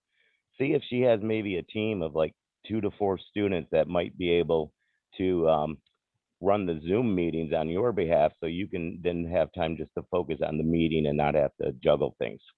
And that's my only comment. Thank you. Okay, thanks, Dirk. Anybody else for public comment? Hello. Yep. Yeah, Brian Haley, Oscoda. Okay, going back to the last meeting on the Open Meetings Act again. And I said at the end of that meeting, and I was correct, you're getting bad advice. But after 2 weeks, after listening to tonight, I fully contend you've gotten double down bad advice on the Open Meetings Act. And I'm quite surprised, that when the Renewal deal blew up in February, so what do we got, 6-7 months going on? It's quite obvious to me as a citizen, unless you guys want to correct me, that none of you have read the Open Meetings Act. It's an easy read. I would suggest you read all of it, not just the things that concern even the sale of property, but how to conduct all Open Meetings Act. I'll get back to the discussion of the sale of property by the township here in a second. But it covers even the EIC meetings, and I've had problems with those last 3 EIC meetings. I don't really know how to characterize those things. I'm going to dig in more on that with the Open Meetings Act. But getting back to the Open Meetings Act considering the sale of real property. Mr. Friel has obviously read it, but I don't think he's read it enough. It clearly, and Mr. Worcesterbarth knows it, but he's been striding tonight on certain issues, but not on this one. The deal of it is you cannot go in the closed session to consider the sale of real property. It has to be out in the open. And furthermore, and Mr. Friel left it out, there's the Attorney General's opinion on this. Why? See, all of that property, we all have a stake in it, and we realize you guys have authority, some authority. But you can be checked by the people on these things. When you're discussing the sale of real property, which we have as an asset, it has to be out in the open. It has to be totally out in the open. And that's what you want. Read the Attorney General's opinion on this. Why? It's very simple. To drive up competition for that asset, to engage more. You have an asset, you should have a value to it. I know you guys really aren't into all that, but you should have a value to it. It comes out in the open, more and more people know about it. It's a very simple read. Please read it on 2 fronts. On the EIC meetings directly, and I'm going after that. It's just the way it has to be. I contend they do not comport at all with the Open Meetings Act on a number of fronts that I'm not going to get into tonight. But the Open Meetings Act concerning the Renewal deal, guess what? We're going to get some real news coming up. And it is being looked at. And it has to, because this is continuing and continuing and continuing. Guys, I know just about every one of you, not that well. I know you can read real well. You're good with words. I'm very strongly asking you to read the entire Open Meetings Act and on the sale of real property. Realize what the intent of it is. Now, and I'll end on this. The Attorney General also happens, and Friel mentioned it tonight and the last lawyer before it. You cannot utilize a cover letter, and that's what Friel's talking about, your lawyer, talking about a cover letter to get you into an a closed session concerning the sale of real property. Please do this town a favor. Please do so. Read the Open Meetings Act. I would not take Mr. Friel's advice on this. Thank you very much. Okay.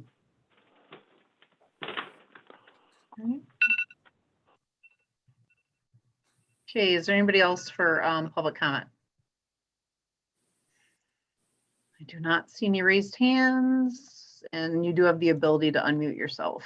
So, okay, that being said, last call for public comment. Then moving on to board comment. Then we have the board. Does any board member, sorry, have anything they wish to say?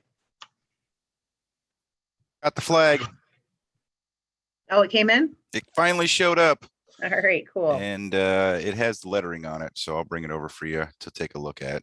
It's not the one that's in my background right now. They put the military and the police and the firefighter. The one right before the one we approved, yeah, they sent us that one.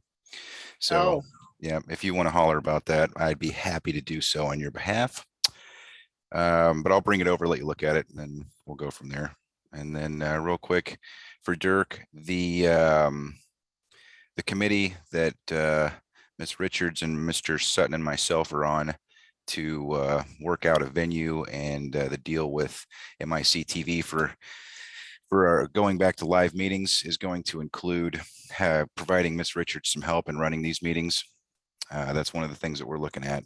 So thanks for bringing that up, and we're doing it. Other than that, rock on. All right. Anybody else? Real quick, I know that around town, everybody started putting up signs again about wearing masks and the increase of COVID cases around the township and the county, actually. I'm just wondering if staff is keeping a close eye on that and if we are contemplating any precautions. Or when would we, I guess, when would we say, okay, we need to do something? I guess, what does the district health say about our area right now? I haven't looked at it for about a month. Well, I looked at it 2 weeks ago, actually. Right.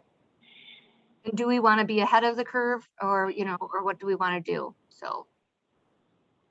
As far as the township offices, is that what you're talking about? Yeah. Yep. Well, township, all township, when you say that, it's all township, right? You're talking about library, Old Orchard Library. Park, anything that Absolutely. the township maintains, owns, Right. and yeah. Well, I mean, we're kind of at the mercy of the state, aren't we, on that kind of stuff? Well,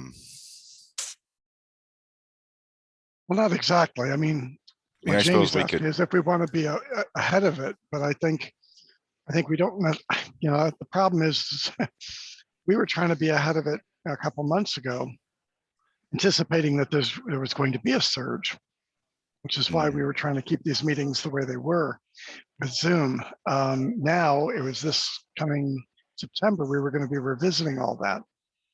So now when we go to revisit that, it's going to be in the context of, Delta variant and a spike in cases. So I don't know. Yeah, this is definitely the moving target that we were fighting with in the last board. Yes. Yeah, for sure. Do you have a recommendation, Ms. McGuire, that you'd like to bring forward to the board? I don't. I just really wanted to have us all start thinking about it and talking about it so that we're ahead of, try to be ahead of it. Like, do we really want to go back to, do we want to go back to live meetings in September? Do we want to wait a little longer? Should we be putting our barriers back up that we had up, or, or masks or that kind of thing? I don't know. I'm just saying that, I don't want to wait till we have a bunch of people in the township offices, in any township office, end up with and not being able to function. You know what I'm saying? Valid point. Well, why don't we do this and ask Tammy to confer with district health and send out an email on where our area stands right now and what a recommendation is from them, and just get it to us via email. And if we have to have a quick meeting, we can always schedule something in a couple of days if we need to change something. Like Sounds that? good. Good. Thank you. All right. Anything else, And I have Jamie? or- just a couple. Oh, sorry. Oh, I was just making sure Jamie didn't have anything else before we went on. Nope, thank you. Okay, All right, go ahead, Steve. Just a couple, or well, just one thing. Appreciate everybody's support of Rockfest within the township. It was a pretty successful event. We're still putting the final numbers together, but we raised some very good money for charity. The one thing that I want to state about that is the board approved to close down Lake Street and Evergreen for pedestrian only and just resident access. I talked to a few of the residents on Evergreen who happened to be at the FERTA meeting this week, and they thought that went over very well. They didn't have to deal with a bunch of people parking in their lawns and tying up the street, and they thought having those barriers up with residents only was a good thing. And I say, if we're doing any event over there, we should look at doing that for those residents, so we don't get more inconvenience them more than we have to. So they thought that was positive. That's all. That's all I got. Thank you. Okay, thanks. Anyone else? Yeah, and just a quick comment again. I've mentioned at the last couple of meetings about the patronicity grant, the fundraiser that the IET is doing. We've got just over. Turn off table light. Just Oops, sorry. Go ahead. Sorry, I just heard background noise. Oh, there we go. Oh, yeah, So- just, we've got just about a week left on that. And you brought up a very good point about the township contributing to that. We may want to look at maybe holding a special meeting just before the 31st sometime, that we can see where it's at and then make a contribution, because it would bring, the township is ultimately on the hook for the remainder of the funding for this. So if we can get that additional 50,000, that that would be 50,000 the township doesn't have to put in. So I would hope that more of our businesses here in the township would get their contributions in for this by the end of the week. But I think it's and you brought up a very good point, that I think perhaps the township should look at making a contribution so we can make that 50,000 to get the additional 50,000 from the state. So I think that's something we should take a serious look at. We'll be missing out on a lot of money if we don't act on this. Okay. Yeah. I guess, can you check to me? I mean, the whole premise behind patronicity is to get the community behind any project. It's community buy-in, and then the Right. state matches that. So as long as the state would consider our donation, if the township made a donation, as long as they would say that that was eligible, I think we just would need clarification to make sure that that is something that they would accept in order to get that 50,000 threshold, I guess. Right. That's Yeah. a good point. But it's something we need to look at, because if we don't, we'll have to make up the additional 50,000. Oh, right, Yeah. and I hear you. I just want to make sure that, if we made the motion to do it, that they actually will accept that as an acceptable donation. I don't know if there's any restrictions, so. Yeah, and I'll look into that. Okay. All right, anything else, Bill? No, that was it. Okay, anybody else then?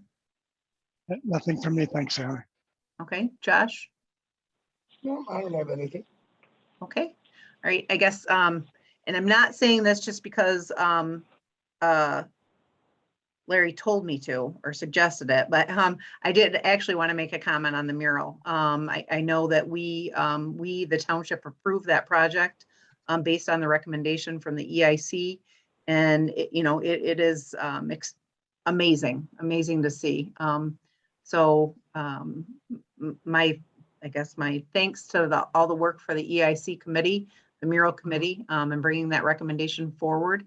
And thanks to a very talented individual that's doing that work. And I'm sorry, her name escapes me right now, and I apologize for that. But thank you very much for the work that you're doing. It looks like something that we'll be able to enjoy for years to come. With that, I would take a motion to adjourn. So moved. All right, thank you. Have a good night. Right. Night. Night, everybody. Night.